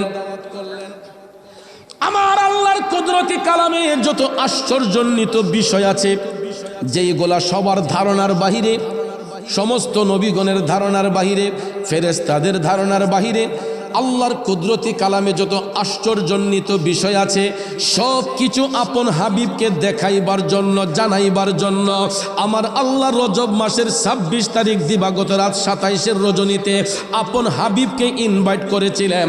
এই জন্য কবি বলেছেন আমরা বড়ই ভাগ্যবান, মোদের রাসূল আল্লাহর মেহমান। আমরা বড়ই ভাগ্যবান, মোদের রাসূল। মেজবান মেহমানকে কেমনে সম্মান দেয়? আমরা যখন মেজবান হই, আমাদের বাড়িতে মেহমান আসলে দেখবেন আমরা হাইটা হাইটা আমাদের সব কিছু দেখাই, যে ভাই সাহেব ইডা করছি ইডা করছি, সব কিছু আমরা হাইটা হাইটা দেখাই। মেহমানের জন্য সব ওপেন থাকে, ঠিক কিনা? আমার নবী যখন প্রথম আসমানে গেলেন, প্রথম আসমানে যাইয়া বাবা আদম আলাইহিস সালামের সাথে সাক্ষাৎ। সেখানে যাওয়ার পরে আল্লাহ রাব্বুল আলামিন জান্নাত এবং জাহান্নামকে সুসজ্জিত করে রাখছেন নবীজিকে দেখাইবার জন্য। আদম নবী বলতেছেন ইয়া রাসূলুল্লাহ, দুইটাই আল্লাহ আপনার জন্য সাজিয়ে রাখছে, আপনি আগে চাইলে জান্নাতও দেখতে পারেন, জাহান্নামও দেখতে পারেন। নবীজির খাদেম জিবরাইল আলাইহিস সালাম আমার রসুল বললেন, ও জিবরাইল, আমি জান্নাত পরে দেখব, আগে জাহান্নাম দেখতে চাই। সুবহানাল্লাহ বলেন না? রসুল বললেন আমি জান্নাত পরে দেখব, আগে জাহান্নামে ঢুকবো। আমার রসুল যখন জাহান্নাম দেখার ইচ্ছে পোষণ করলেন, তখন জিবরাইল বলতেছি ইয়া রাসূলুল্লাহ, আপনার মর্জি। নবী বলেন চলো। জাহান্নামের গেইটে গিয়ে রসুল যখন দাঁড়ালেন, এটা সঙ্গে সঙ্গে ওপেন হইয়া গেছে। কারণ অটো ডোর দেখবেন আমাদের দেশে এখনো কিছু সেন্সরের মাধ্যমে অটো ডোর আছে না? এটা কোনো সিকিউরিটি লাগে? কোনো সিকিউরিটি লাগে না, গিয়া দাঁড়াইবেন। আমাদের শরীরের সাথে এটা ব্লাড কানেকশনের সাথে জড়িত, ঠিক না ঠিক? মানুষের ব্লাড কানেকশন এই সেন্সরের সাথে যখন থাকে তখন এটা ওপেনলি খুলে যায়। কথা কোন ঠিক না ঠিক? এই অটোডোরের আবিষ্কার কোত্থেকে হয়েছে জানেন? বিজ্ঞানীকে জিজ্ঞেস করলে বিজ্ঞানী বলবে যে আমার রসুল যখন এই জান্নাত জাহান্নামের গেইটে দাঁড়িয়েছিলেন তখন এটা ওপেনলি খুলে গিয়েছে। সুবহানাল্লাহ বলেন। এই রসুলের এই জিনিসটাকে, এই হাদিস শরীফটাকে রিসার্চ করে বিজ্ঞানীরা অটোডোরের আবিষ্কার করেছে। আমার রসুল জাহান্নামের গেট দিয়ে প্রবেশ করেই দেখতেছেন দুর্গন্ধ পাওয়া যায়। কি গন্ধ? একটু দূর সামনে যাইয়া নবী দেখতেছেন কিছু কিছু লোক দেখা যায় যাদের পেট গোলা অনেক উঁচা উঁচা, পেটের চামড়া গোলা খুবই পাতলা, সাপ বিচ্ছু গোলা এদের পেটের মধ্যে কিলকিল করতেছে। নাউজুবিল্লাহ কোন। দয়াল নবী টপ টপ করে চোখের পানি ছেড়ে কান্দে। জিবরাইল আলাইহিস সালাম ডাক দিয়া কই, নবী গো, ইয়া রাসূলুল্লাহ, এরা আপনার উম্মতের মধ্যেই একদল লোক দুনিয়ার জমিনে এরা ইন্টারেস্ট খাইতো। কি খাইতো? ইন্টারেস্ট। এটার অপোজিট নামটা কি? মাশাআল্লাহ, সবাই তো জ্ঞানীর মানুষ। এখন ডিজিটাল যুগ না, সুদ কইলে আবার হেরা রাগ করে, কয়েক আমি ইন্টারেস্ট খাই। কথা কোন ঠিক না? ঠিক আছে না নাই? আছে না নাই? এ বন্ধু, বড় লোকদের ড্রয়িং রুমে দেখবেন কর্নারের মধ্যে অ্যাকোরিয়াম আছে না? বড় বড় হোটেল রেস্তোরাঁতে দেখবেন অ্যাকোরিয়াম, গ্লাস ফিটিং করে বিভিন্ন প্রজাতির মাছ ছেড়ে দিয়েছে। এটা বাহির থেকে দেখা যায়, ভিতর থেকেও দেখা যায়। বিজ্ঞানীকে প্রশ্ন করেন যে বিজ্ঞানী ভাই, আপনি যে অ্যাকোরিয়ামের আবিষ্কার করছেন এটা কি রিচার্জ করেন? বিজ্ঞানী আপনাকে বলে দিবে আমার রসুলের জবান মুবারকে বলেছেন যে সুৎকুর ঘুষকুটের পেট ওলা উঁচা উঁচা থাকে, এদের পেটের চামড়া থাকে পাতলা, সাপ বিচ্ছুগুলা এদের পেটের মধ্যে কিলকিল করে। নবীজি যখন এই বার্তা দিয়েছেন এটাকে রিচার্জ করে বিজ্ঞানীরা অ্যাকোরিয়ামের আবিষ্কার করেছে। কারণ বিজ্ঞানীদের মহাগুরু মুদের নবীজি, বিজ্ঞানীদের মহাগুরু মুদের নবীজি। এইরকম একজন দয়াল নবী তুকাই পাইবাইনি, বিজ্ঞানীদের মহাগুরু মুদের নবীজি। ঠিক কিনা বলেন বন্ধুরে? হযরতে জিব্রাইল আলাইহিস সালাম বলতেছে নবী গো, এগুলা হচ্ছে সুদখোর ঘুষখোর। আপনার উম্মতের মধ্যেই একদল লোক দুনিয়ার জমিনে এরা হারাম খাইতো, মানুষের উপর জুলুম করত, সুদের ব্যবসা করত, ঘুষের ব্যবসা করত। ভাইয়ের আমার, বন্ধুরা আমার, সামনের বছর কব এই বেটারা দাওয়াত দন যেত না, আসল জায়গা তার দিলাইছে। দাওয়াতের চিন্তা চৌধুরী করে না। বাজান আমার, বন্ধুরা আমার, এক দরজা বন্ধ হলে আল্লাহর বান্দার জন্য 99টা দরজা খুইলা দেয়। ঠিক না বেঠিক? এই জন্য আমি পাড়া মহল্লার মসজিদের ইমাম সাহেব ভাইদেরকে শ্রদ্ধার সহিত বলবো, এই আলোচনাগুলা মসজিদের খুতবার মধ্যে আপনারা প্রদান করবেন, মসজিদে জুমার দিন আলোচনা করবেন। কারণ সমাজ থেকে যতক্ষণ হারাম দূর না হবে, সমাজ থেকে যতক্ষণ এই হারাম ব্যবসা দূর না হবে, ততক্ষণ পর্যন্ত মানুষের ঈমান আকীদা মজবুত হবে না। ঠিক না বেঠিক? আল হাক্কু মুররুন, সত্য কথা তিতা, কিন্তু তিতা জিনিসের মূল্য কিন্তু বেশি। কথা কয় না? খাওয়ানো বইলে দেখবেন আয়া টেবিলও চাই করল্লা চিনি বেড়াই। ঠিক না বেটি? করল্লাটা কি বেশি মিষ্টি? তিতা না মিঠা? জিনিসটা যদিও তিতা হয়, এটা পেটের জন্য খুব ভালো, লিভার পরিষ্কার করে। ঠিক না বেটি? ডাক্তারের কাছে রোগী গেলে কয় বাড়ির দক্ষিণ পাশে একটা নিম গাছের চারা লাগাইয়েন। কি মিয়া, এত চারা তুইয়া ডাক্তারে নিম গাছের চারা লাগাইবার কথা বলে, নিম গাছটা কি খুব বেশি মিষ্টি নাকি? নিম পাতা তিতা না মিঠা? যারা জীবনে একবার খাইছে তিতা কত প্রকারও কি কি বলতে পারবে। কথা বলেন বন্ধুরা আমার, জিনিসটা যদিও তিতা হয়, এটা একটা ঔষধি গাছ, শ্বাস প্রশ্বাসের জন্য ভালো। ঠিক না বেঠিক? অক্সিজেন সুন্দর রাখে। এই জন্য ডাক্তার সাহেব এই তিতা নিম গাছের চারা লাগাবার পরামর্শ দিয়েছে, করল্লা খাওয়ার পরামর্শ দিয়েছে। কারণ তিতা জিনিসের মূল্য বেশি।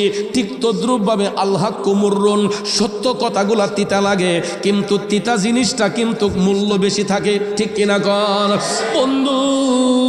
জিব্রাইল আলাইহিস সালাম কয় নবী গো, এই সুদখোর ঘুষখোরের পেটের মধ্যে যেই সাপে কামড়ায়, একটা সাপ যদি দুনিয়াতে বের হইয়া শুধু একবার শ্বাস মারে, এই সাপের বিষে গোটা পৃথিবীটা অন্ধকার হয়ে যাবে।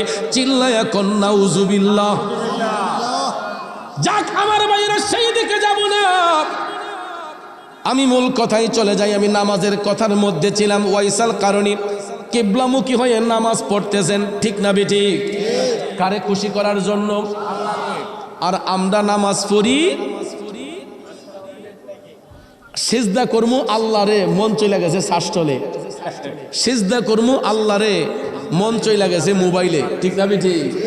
অনেক মুসল্লি দেখবেন দাঁড়াইছে আল্লাহরে সিজদা করব, মোবাইলটা যখন ক্রিং ক্রিং করতেছে নামাজের মাঝে খালি আবার দেখতেছে কাটায় ফোন দিছে। এরপরে সাইনা মোবাইল তো বুরুম বুম করে, যে টিপ দিয়ে ধরে রাখে, বন্ধ হয় না। ঠিক না বেটি? এরপরে মোবাইলটা টিপ দিয়ে বন্ধ কইরা আবার তাই নামাজও হারুই শুন। এটা কি নামাজ নাকি দুকাবাজি? নামাজে দাঁড়াইলে দিদার হয় কার সাথে? নামাজে দাঁড়াইলে কথা হয় কার সাথে? এ বন্ধু, আমরা তো দিদারও করতে পারি না, কথাও বলতে পারি না।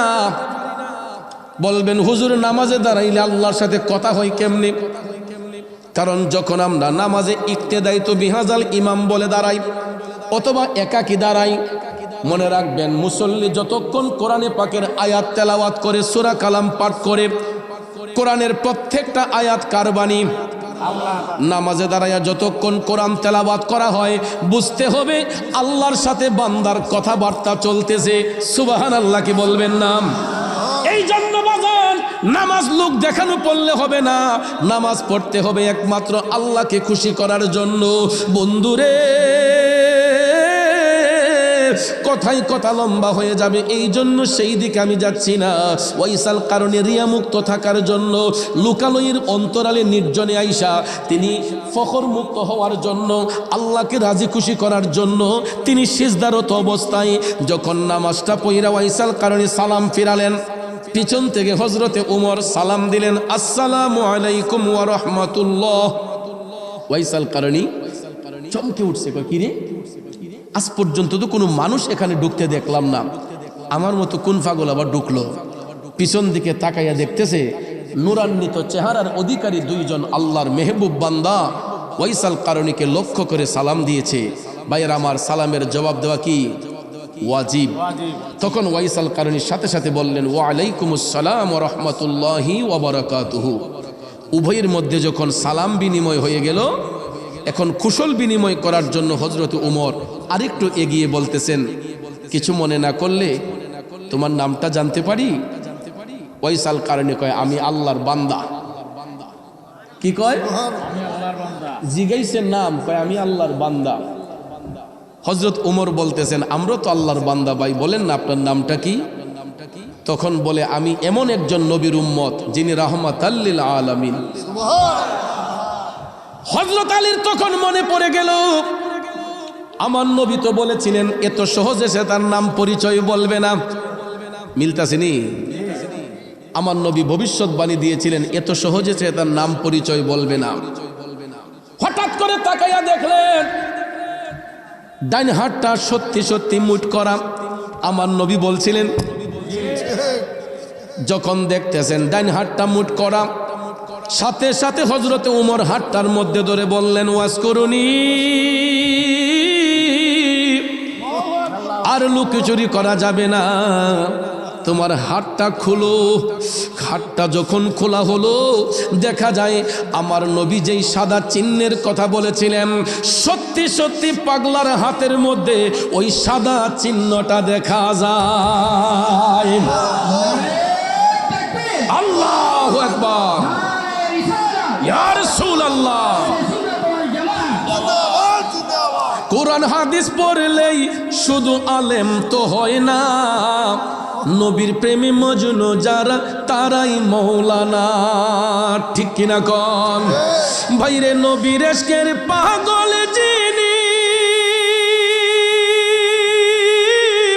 তার সিনায় এলেমের খনি।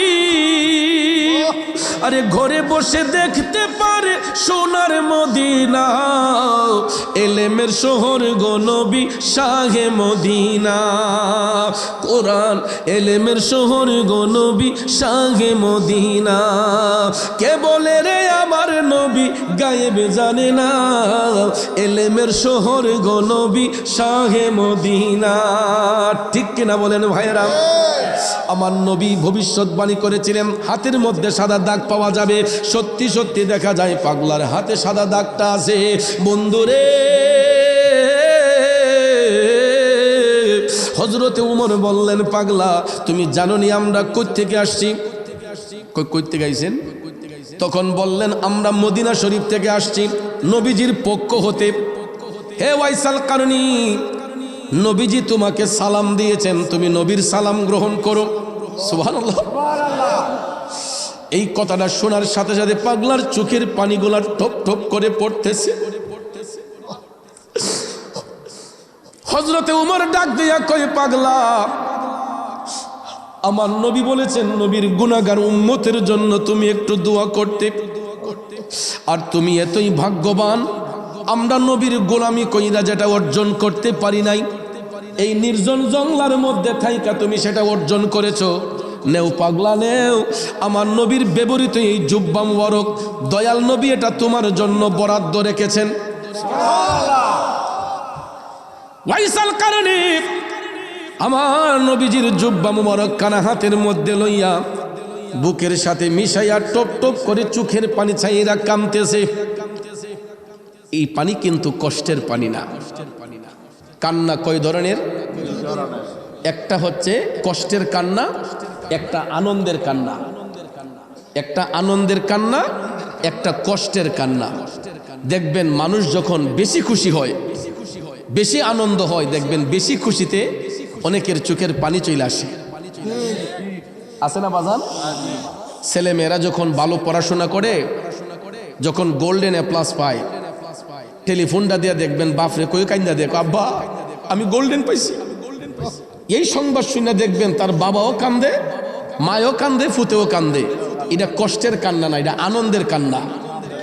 পরিশ্রম সার্থক হয়েছে এই জন্য। ঠিক না ঠিক? এরপরে দেখবেন লন্ডন আমেরিকার ভিসা লাগে না, লাগে না, লাগে না, লাগে না। যখন ভিসাটা পায়, এমবিসি থেকে দেখেন ফাল দেয়া, আম্মা ভিসা পাইছি। এটা আনন্দের সহিত, খুশির সহিত বাপের সংবাদ দেখ, আব্বা আমার ভিসা লাগছে। কথা কন। কান্না সব এক ধরনের নয়, কান্না দুই ধরনের। ওয়াইসাল কারণে এটা আনন্দের কান্না কাঁদতেছে, কারণ পৃথিবীর শ্রেষ্ঠ প্রেজেন্টেশন, এর চাইতে উত্তম পুরস্কার আর কিছু আছে? আমার নবীজির পোশাক মোবারক নবীজি হাদিয়া দিয়েছেন। এই আনন্দে আনন্দিত হয়ে চোখের পানিগুলা ঝরঝর করে পড়তেছে। হজরতে আলী বললেন, পাগলা, আজকে তোমার কান্নার দিন নয়, আজকে তোমার আনন্দের দিন। তুমি এটা হাদিয়া পেয়েছো, তোমার খুশি হওয়ার দিন। ওয়াইসাল কারণে কয়, আমি অবশ্যই খুশি, আমার মতো খুশি আর কি আছে। এবার হজরতে উমর ডাক দিয়া বলতেছেন, পাগলা রে, এ ওয়াইসাল কারণী, নবীজি এই জুব্বা মোবারক গায়ে দেওয়ার পরে আজও পর্যন্ত এই জুব্বাখানা কারো গায়ে জড়ানো হয় নাই। হে ওয়াইসাল কারণী, নবী যেহেতু এটা তোমার জন্য বরাদ্দ করেছেন, একটু জুব্বাটা গায়ে দিয়ে আমাদেরকে দেখাও না, আমরা দেখতে চাই নবীজির জুব্বা মোবারকে তোমার দেখতে কেমন মানায়।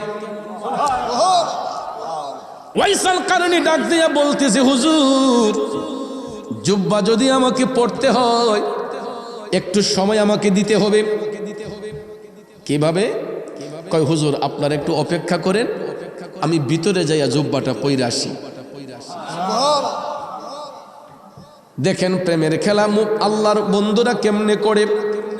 হযরতে ওমর, মাওলা আলী তারা অপেক্ষা করতেছেন, ওয়েটিং এ বসে আছেন। ওয়াইসাল কারণে জুব্বা নিয়া আবার জঙ্গলার ভিতরে যাইয়া গো কেবলামুখী হইয়া সিজদার মধ্যে পইরা আমার আল্লাহরে ডাক দিয়া কয়, আল্লাহ,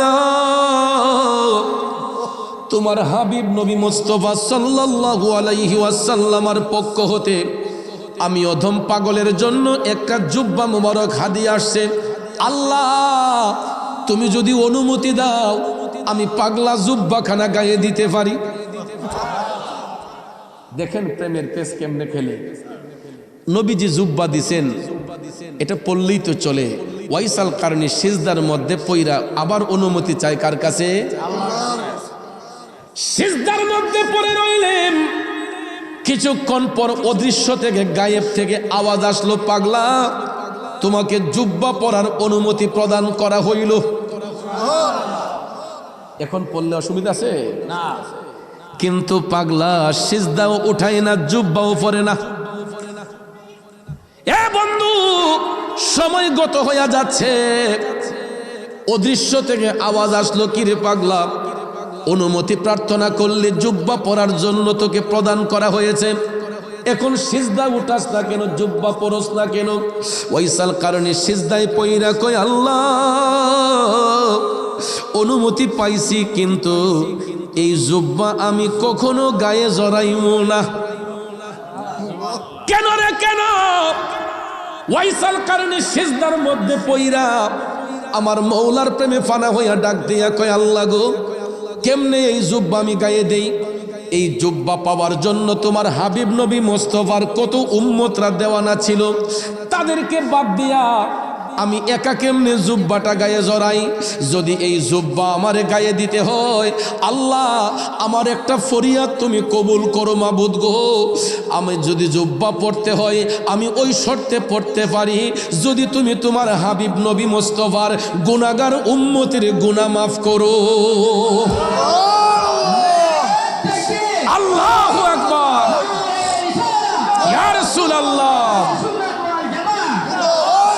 ওরে প্রেম সেল মারিল কলি যাই ওয়াজ করুনি পাগলাই, প্রেম সেল মারিল কলি যাই, সর্বঙ্গে বিষে দৌড়ে ঔষধে না কারি করে, আরে দেখলো কত ডাক্তার আরু যায় ওয়াইসাল করুনি পাগলাই, প্রেম সেল মারিল কলি যায়।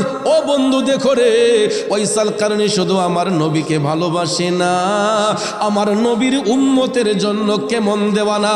ডাক দিয়া কয় আল্লাহ আমি জুব্বা পড়তে পারবো ওই শর্তে যদি তুমি তোমার হাবিব নবী মোস্তফার উম্মতের গুনাহ মাফ করো। আমার আল্লাহ চিন্তা করলেন ওয়াইসাল কারণে আমার হাবিবকে ভালোবাসে, আমার হাবিবের উম্মতকেও ভালোবাসে। আল্লাহ তাআলার গায়েব থেকে আওয়াজ পাঠালেন, পাগলা রে, তুই তো বিনয় করে বলতেছিস যা তোর উসিলায় আমি আমার হাবিব নবী মুস্তাফার কয়েক হাজার উম্মতের গুনাহ মাফ করে দিলাম।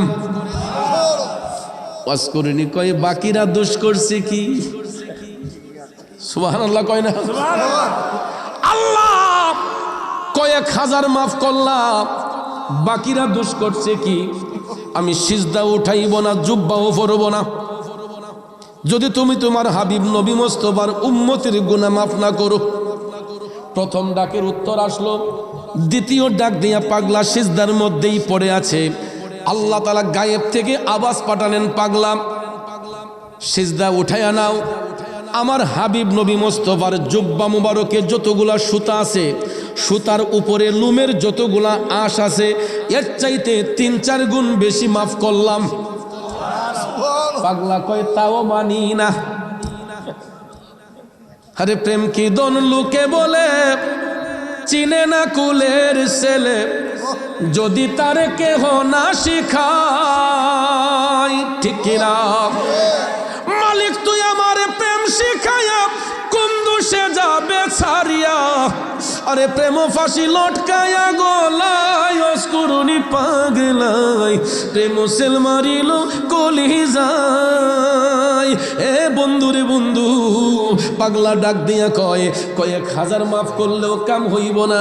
আমি তো একবারই বলছি আল্লাহ যতক্ষণ তোমার হাবিব নবী মুস্তাফার সমস্ত উম্মতের গুনাহ মাফ না করবা, আমি পাগলা সিজদাও উঠাইব না, জুব্বাও পরব না। এক নম্বর ডাকের উত্তর আসলো, 2 নম্বর ডাকের উত্তর আসলো, 3 নম্বর ডাক দিয়া যখন পাগলা সিজদায় পড়ে আছে, অপেক্ষায় যে 2 জন আছে মনে আসেনি? হযরতে উমর বলতেছেন যে আলী এত সময় তো একটা কাপড় চেঞ্জ করতে লাগে না, পাগলা গেছে কই, আসেন তো একটু দেখি। 2 জন আবার জংলার ভিতরে ঢুইকা দেখেন ওয়াইসাল কারণী সিজদার মধ্যে পইরা টপ টপ করে চোখের পানি ছেড়ে আল্লাহর দরবারে কান্না করতেছে। এমন সময় হযরত উমর ডাক দিলেন, পাগলা রে, এ ওয়াইসাল কারণী এখনো কি জুব্বা পরার সময় হয় নাই? ডাকটা দেওয়ার সাথে সাথে ওয়াইসাল কারণী তিনি উঠে গেলেন। উইঠা কয়, হুজুর এই মুহূর্তে ডাকটা দেওয়া ঠিক হইছে না হুজুর?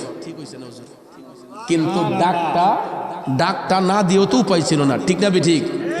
কারণ যদি ডাক না দিতেন তাহলে আমার আল্লাহর 3টা সিফতি নামের জিকির বন্ধ হয়ে যেত। একটা হলো গাফফার, একটা হলো রাহমান, একটা হলো রাহিম, যেই নামের গুণে আল্লাহ বান্দারে ক্ষমা করে, রহম করে, দয়া করে, ঠিক না ঠিক? কারণ বান্দা যদি গুনাহ নাই করে আল্লাহ মাফ করব কি দিয়া? একসাথে সবাইরে যদি মাফ কইরা দেয় তাইলে তো চোখের পানি দেওয়ার আর প্রয়োজন হয় না।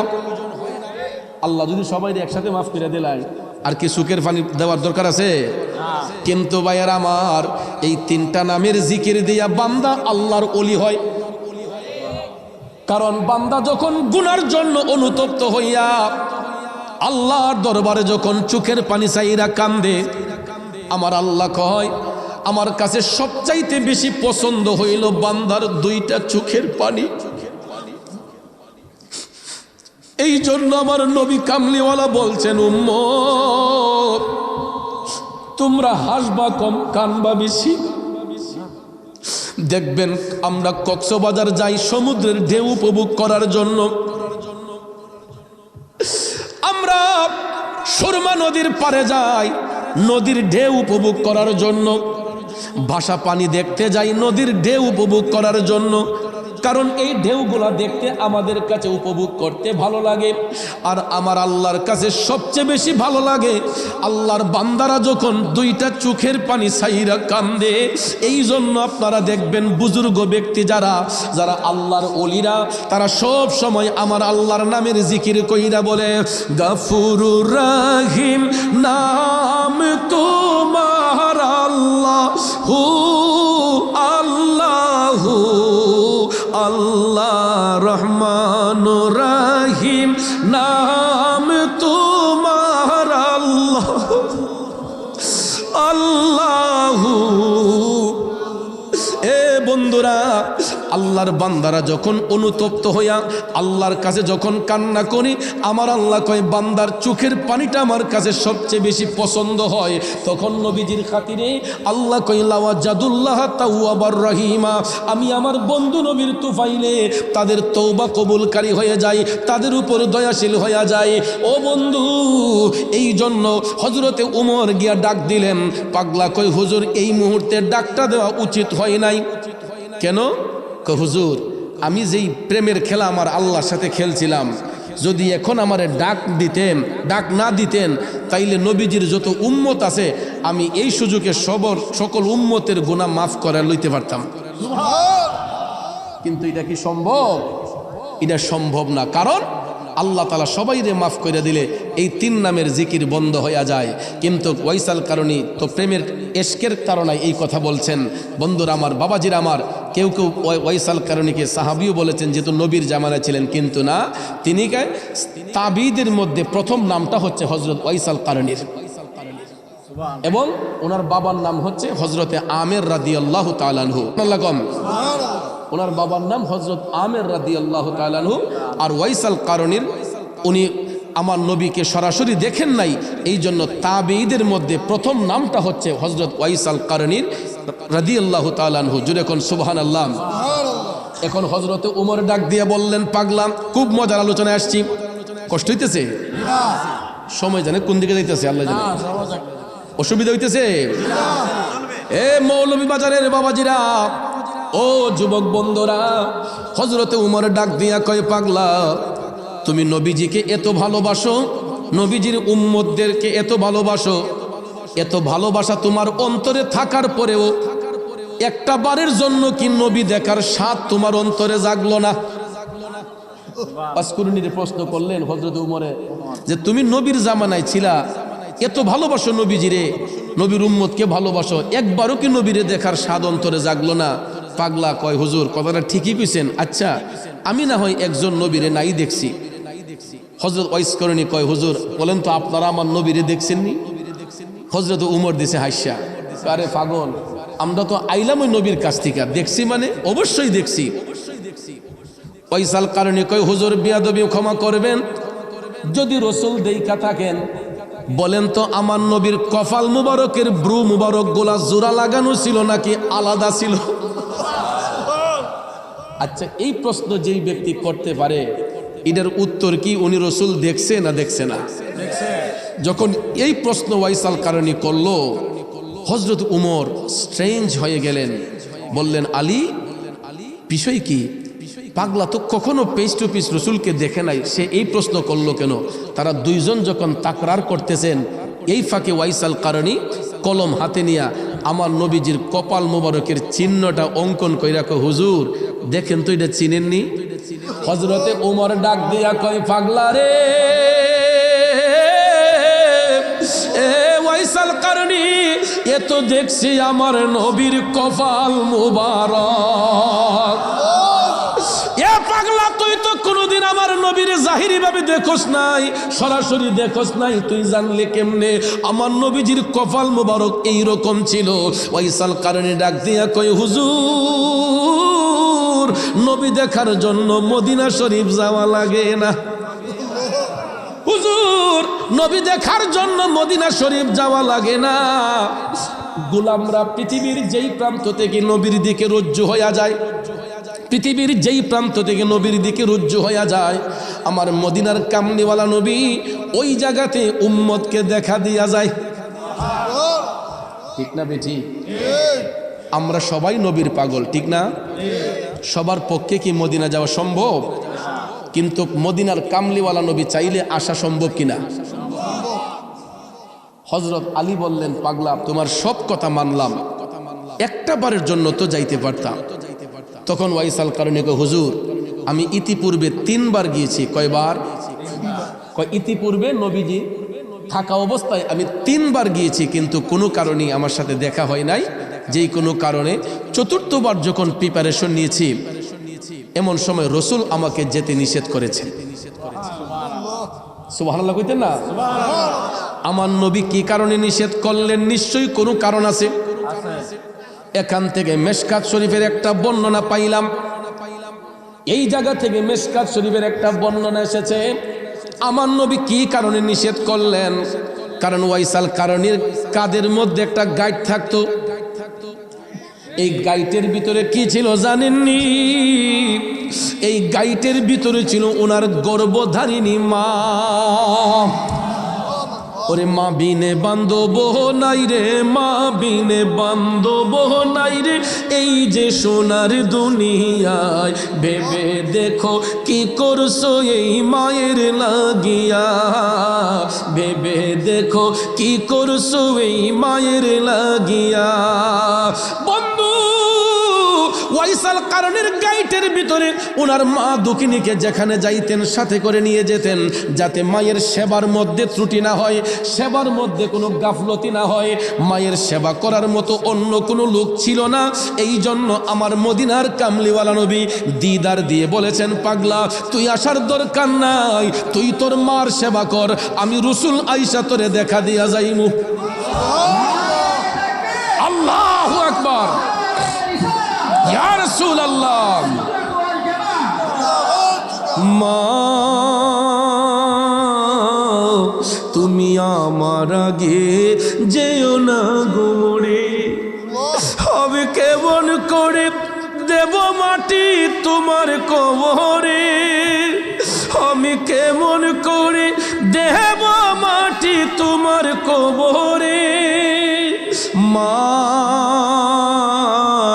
তুমি আমার আগে যেও না গোমরে।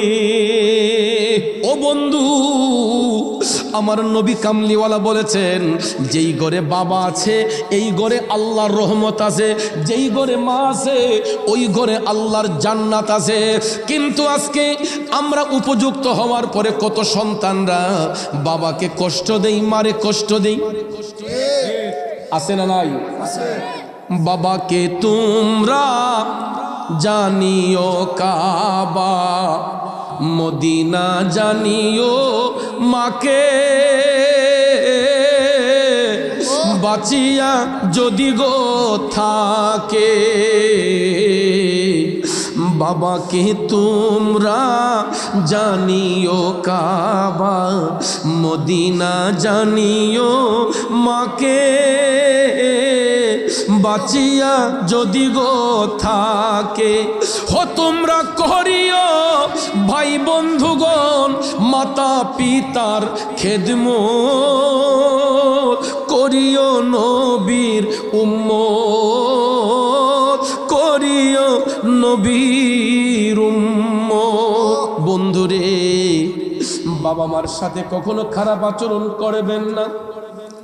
ওই দিন হারে হারে বুঝবারে বন্ধু, যেই দিন বাবা নামক বট গাছটা কবরে চলে যাবে, যেই দিন মা নামক এই রহমতটা দুনিয়া থেকে চলে যাবে। এই জন্য শোনো যুবক, সমাজের মধ্যে 3 কিসিমের এতিম আছে। কই কিসিমের? আজকে যে এই মাহফিলটা হচ্ছে, শুধু কি আমরা খুশি? আমরাই খুশি না, এই এলাকার কবরবাসী রুহগুলো আরো বেশি খুশি। আমরা কবরবাসী রুহকে দেখি না, কিন্তু তাদের রুহানি দিয়ে আমাদেরকে দেখতেছে। আজকে এতিম সন্তানগুলা এখানে অনেকে আছে, অনেকের হয়তো বাবা নাই, কার মা নাই। তিন কিসিমের এতিম আছে এই পৃথিবীতে। এক কিসিমের এতিম যার মা আছে বাবা নাই, আরেক কিসিমের এতিম হলো যার বাবা আছে মা নাই, আর আরেক কিসিমের এতিম হইল যার ঘরে মাও নাই বাবাও নাই, এরা সর্বহারা এতিম।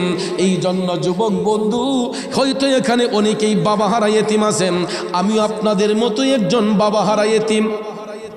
1 বছর নয়, 2 বছর নয়, আজকে 27টা বছরের উপরে এই জবান দিয়া বাবারে বাবা কইয়া ডাকতে পারি না। আমি এমন একটা হতভাগ্য সন্তান, যেই বয়সে বাবা হারাইলাম, আমি আমার বাবার জানাজার নামাজটা পড়াইতে পারি নাই।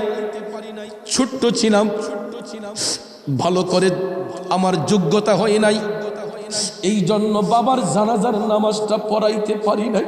একটা আফসোস মৃত্যুর আগ পর্যন্ত থাকবে।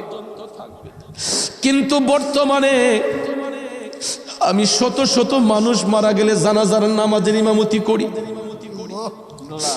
আমার কত মুরিদ সন্তান মারা যায়, ওসিয়ত করে রাখছে, কয় আমার পিসাব নাইলে আমার দাফন কইরো না। গত 1 সপ্তাহ আগেও আমার একজন মুরিদ ব্রাহ্মণবাড়িয়া মারা গেছে। প্রায় আধা ঘন্টার উপরে জানাজার মাঠে আমার জন্য অপেক্ষা, নির্দিষ্ট টাইম থেকে আধা ঘন্টা বেশি। হুজুর না আসলে জানাজা হবে না। আমি শত শত মানুষের জানাজার নামাজের বর্তমানে ইমামতি করি, নিজের বাবার জানাজার নামাজটাই পড়াইতে পারি না। এই জন্য যুবক, পায়ে হাত ধরে বলবো রে, বাবার মনে কোনোদিন কষ্ট দিবেন না, মার মনে কোনোদিন কষ্ট দিবেন না। আমি আমার মাকে নিয়ে গর্ব করি, কারণ প্রায় সময় মাহফিল শেষ করতে করতে রাত 1টা হয়, 2টা হয়, 3টা হয়। ঘরে আমার স্ত্রী আছে, সন্তান আছে, সবাই 1টা, 1:30, 2টার সময় আমার মোবাইলে রিংটোন বাজায় না। প্রায় সময় আমি লক্ষ্য করি রাত 2টা, 2:30টার সময় মোবাইল ফোনের রিংটোনের শব্দ হয়। এত রাতে কে আমাকে স্মরণ করলো? মোবাইল ফোনে তাকাইয়া দেখি আমার আম্মা। সালামটা দিয়ে যখন বলি, আম্মা আপনার না প্রেসারের রোগী, ডায়াবেটিসের রোগী, এত রাত পর্যন্ত এখনো কি ঘুমান নাই? এত শীত। আম্মা কই, পুত্রে তোমরা বাহিরে থাকলে কি আমি চোখ বন্ধ করতে পারি? রাস্তার মধ্যে কুয়াশা, কত বিপদ বালা থাকতে পারে, কত চোর ডাকাতের ভয় থাকতে পারে। এই জন্য মা সন্তানের জন্য চিন্তা করে, টেনশন করে বিছানায় যায় না, ঘুমের ঘরে যায় না। না জানি আমার ছেলেটা কেমন আছে, না জানি আমার ফুটটা কই আছে। আজকে যখন আমি বলছি, আম্মা গো আমি মৌলভীবাজার মাহফিলে যাচ্ছি, শহরের কাছেই কুসুমবাগ। আম্মা কই, ফুট শ্রীমঙ্গলের পাহাড়টা তো খুব ভয়ানক, রাত বেশি হইলে ফুট একটা গাড়ির পিছে যাইও, কোনো একটা বড় গাড়ির পিছে থাইকো, ফুট সাহস কইরো না। চিন্তা করে দেখলাম এই কথাটা তো আমার স্ত্রীও আমাকে বলে নাই, কিন্তু আমার মা ঠিকই আমারে সতর্ক দিয়েছে। ওই মা যদি হারাইয়া যায় রে বন্ধু, আমি সন্তানের খবর নিব কে? শুধু আমার মা নয়, প্রত্যেকটা সন্তানের মা, তার জাদু যদি মায়ের চোখের আড়ালে থাকে, একটা মাও ঠিক মতো খায় না, ঠিক মতো ঘুমায় না। কথা বলেন ঠিক না বেঠিক? এই ছেলে যদি কোথাও যায়, মার মনে শান্তি নাই, কখন আসবে জাদু ফিরিয়া? ঠিক কিনা কর বন্ধু? ওই মা যদি অন্ধকার কবরে থাকে, মাহফিলের মুনাজাত না দেওয়া পর্যন্ত মাহফিল ছেড়ে যাইও না। এরা অপেক্ষা করতেছে কখন আমরা সবাই মিলিয়ে বলবো ওয়াকুর রব্বির হামহুমা কামা রব্বায়ানি সগীরা। এই শব্দটা শোনার অপেক্ষায় কবরবাসীরা অপেক্ষমান আছে। এই জন্য যুবক, একটা কথা স্মরণ রাখবেন, পৃথিবীর সব শূন্যস্থান পূরণ করা যায়, 2টা শূন্যস্থান কোনোদিন পূরণ করা যায় না। যদি ঘরে মা বাবা না থাকে, মা যদি না থাকে, বাবা যদি না থাকে, এই 2টা গ্যাপ অন্য কোনো নারী পুরুষকে দিয়ে পূরণ করা সম্ভব না। বন্ধু মরলে বন্ধু পাওয়া যায়, ভাই মরলে আরেকটা ভাইরে ভাই ডাকা যায়, বোন হারিয়ে গেলে আরেকটা বোন ডাকা যায়। কিন্তু মা বাবা যদি হারিয়ে যায়, এই দুইটা আসন কোনো কিছু দিয়ে পূরণ করা সম্ভব হয় না। এই জন্য কবি বলেছেন, তোমরা কোনো দিনও মা বাবার দিলেতে আঘাত দিও না। ওরে পৃথিবীতে মায়ের মতো আপন কেউ হবে না, পৃথিবীতে বাবার মতো আপন কেউ হবে না। তোমরা কোনো দিনও মা বাবার দিলেতে আঘাত দিও না, তোমরা কোনো দিনও মা বাবার মনেতে কষ্ট দিও না। যুবক ভাই শুনেন, কোনো মা বাবা সন্তানকে অন্তর দিয়ে অভিশাপ দেয় না। আমরা যতই কঠিন অন্যায় করি, মা বাবারে কষ্ট দেই, মা বাবা কোনোদিন সন্তানরে অন্তর থেকে বদ্দা করে না। কিন্তু মা বাবার মনের মধ্যে যে কষ্টটা অনুভব হয়, আমার রসুল বলেন, মা বাবার মনের কষ্টটা আমার আল্লাহর আরশে গিয়া আল্লাহর আরশটা থরথর করে কাইপা উঠে। এই জন্য বেশি কিছু লাগে না।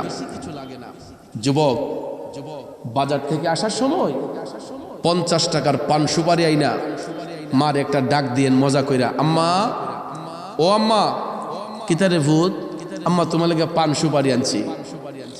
50 টাকার পান সুপারি পাইয়া দেখবেন আপনার আম্মা আশেপাশের ঘরের যত মহিলা আছে সবার কাছে কইব, আমার ছেলের মতো এমন কোনো ছেলে ওই নাই।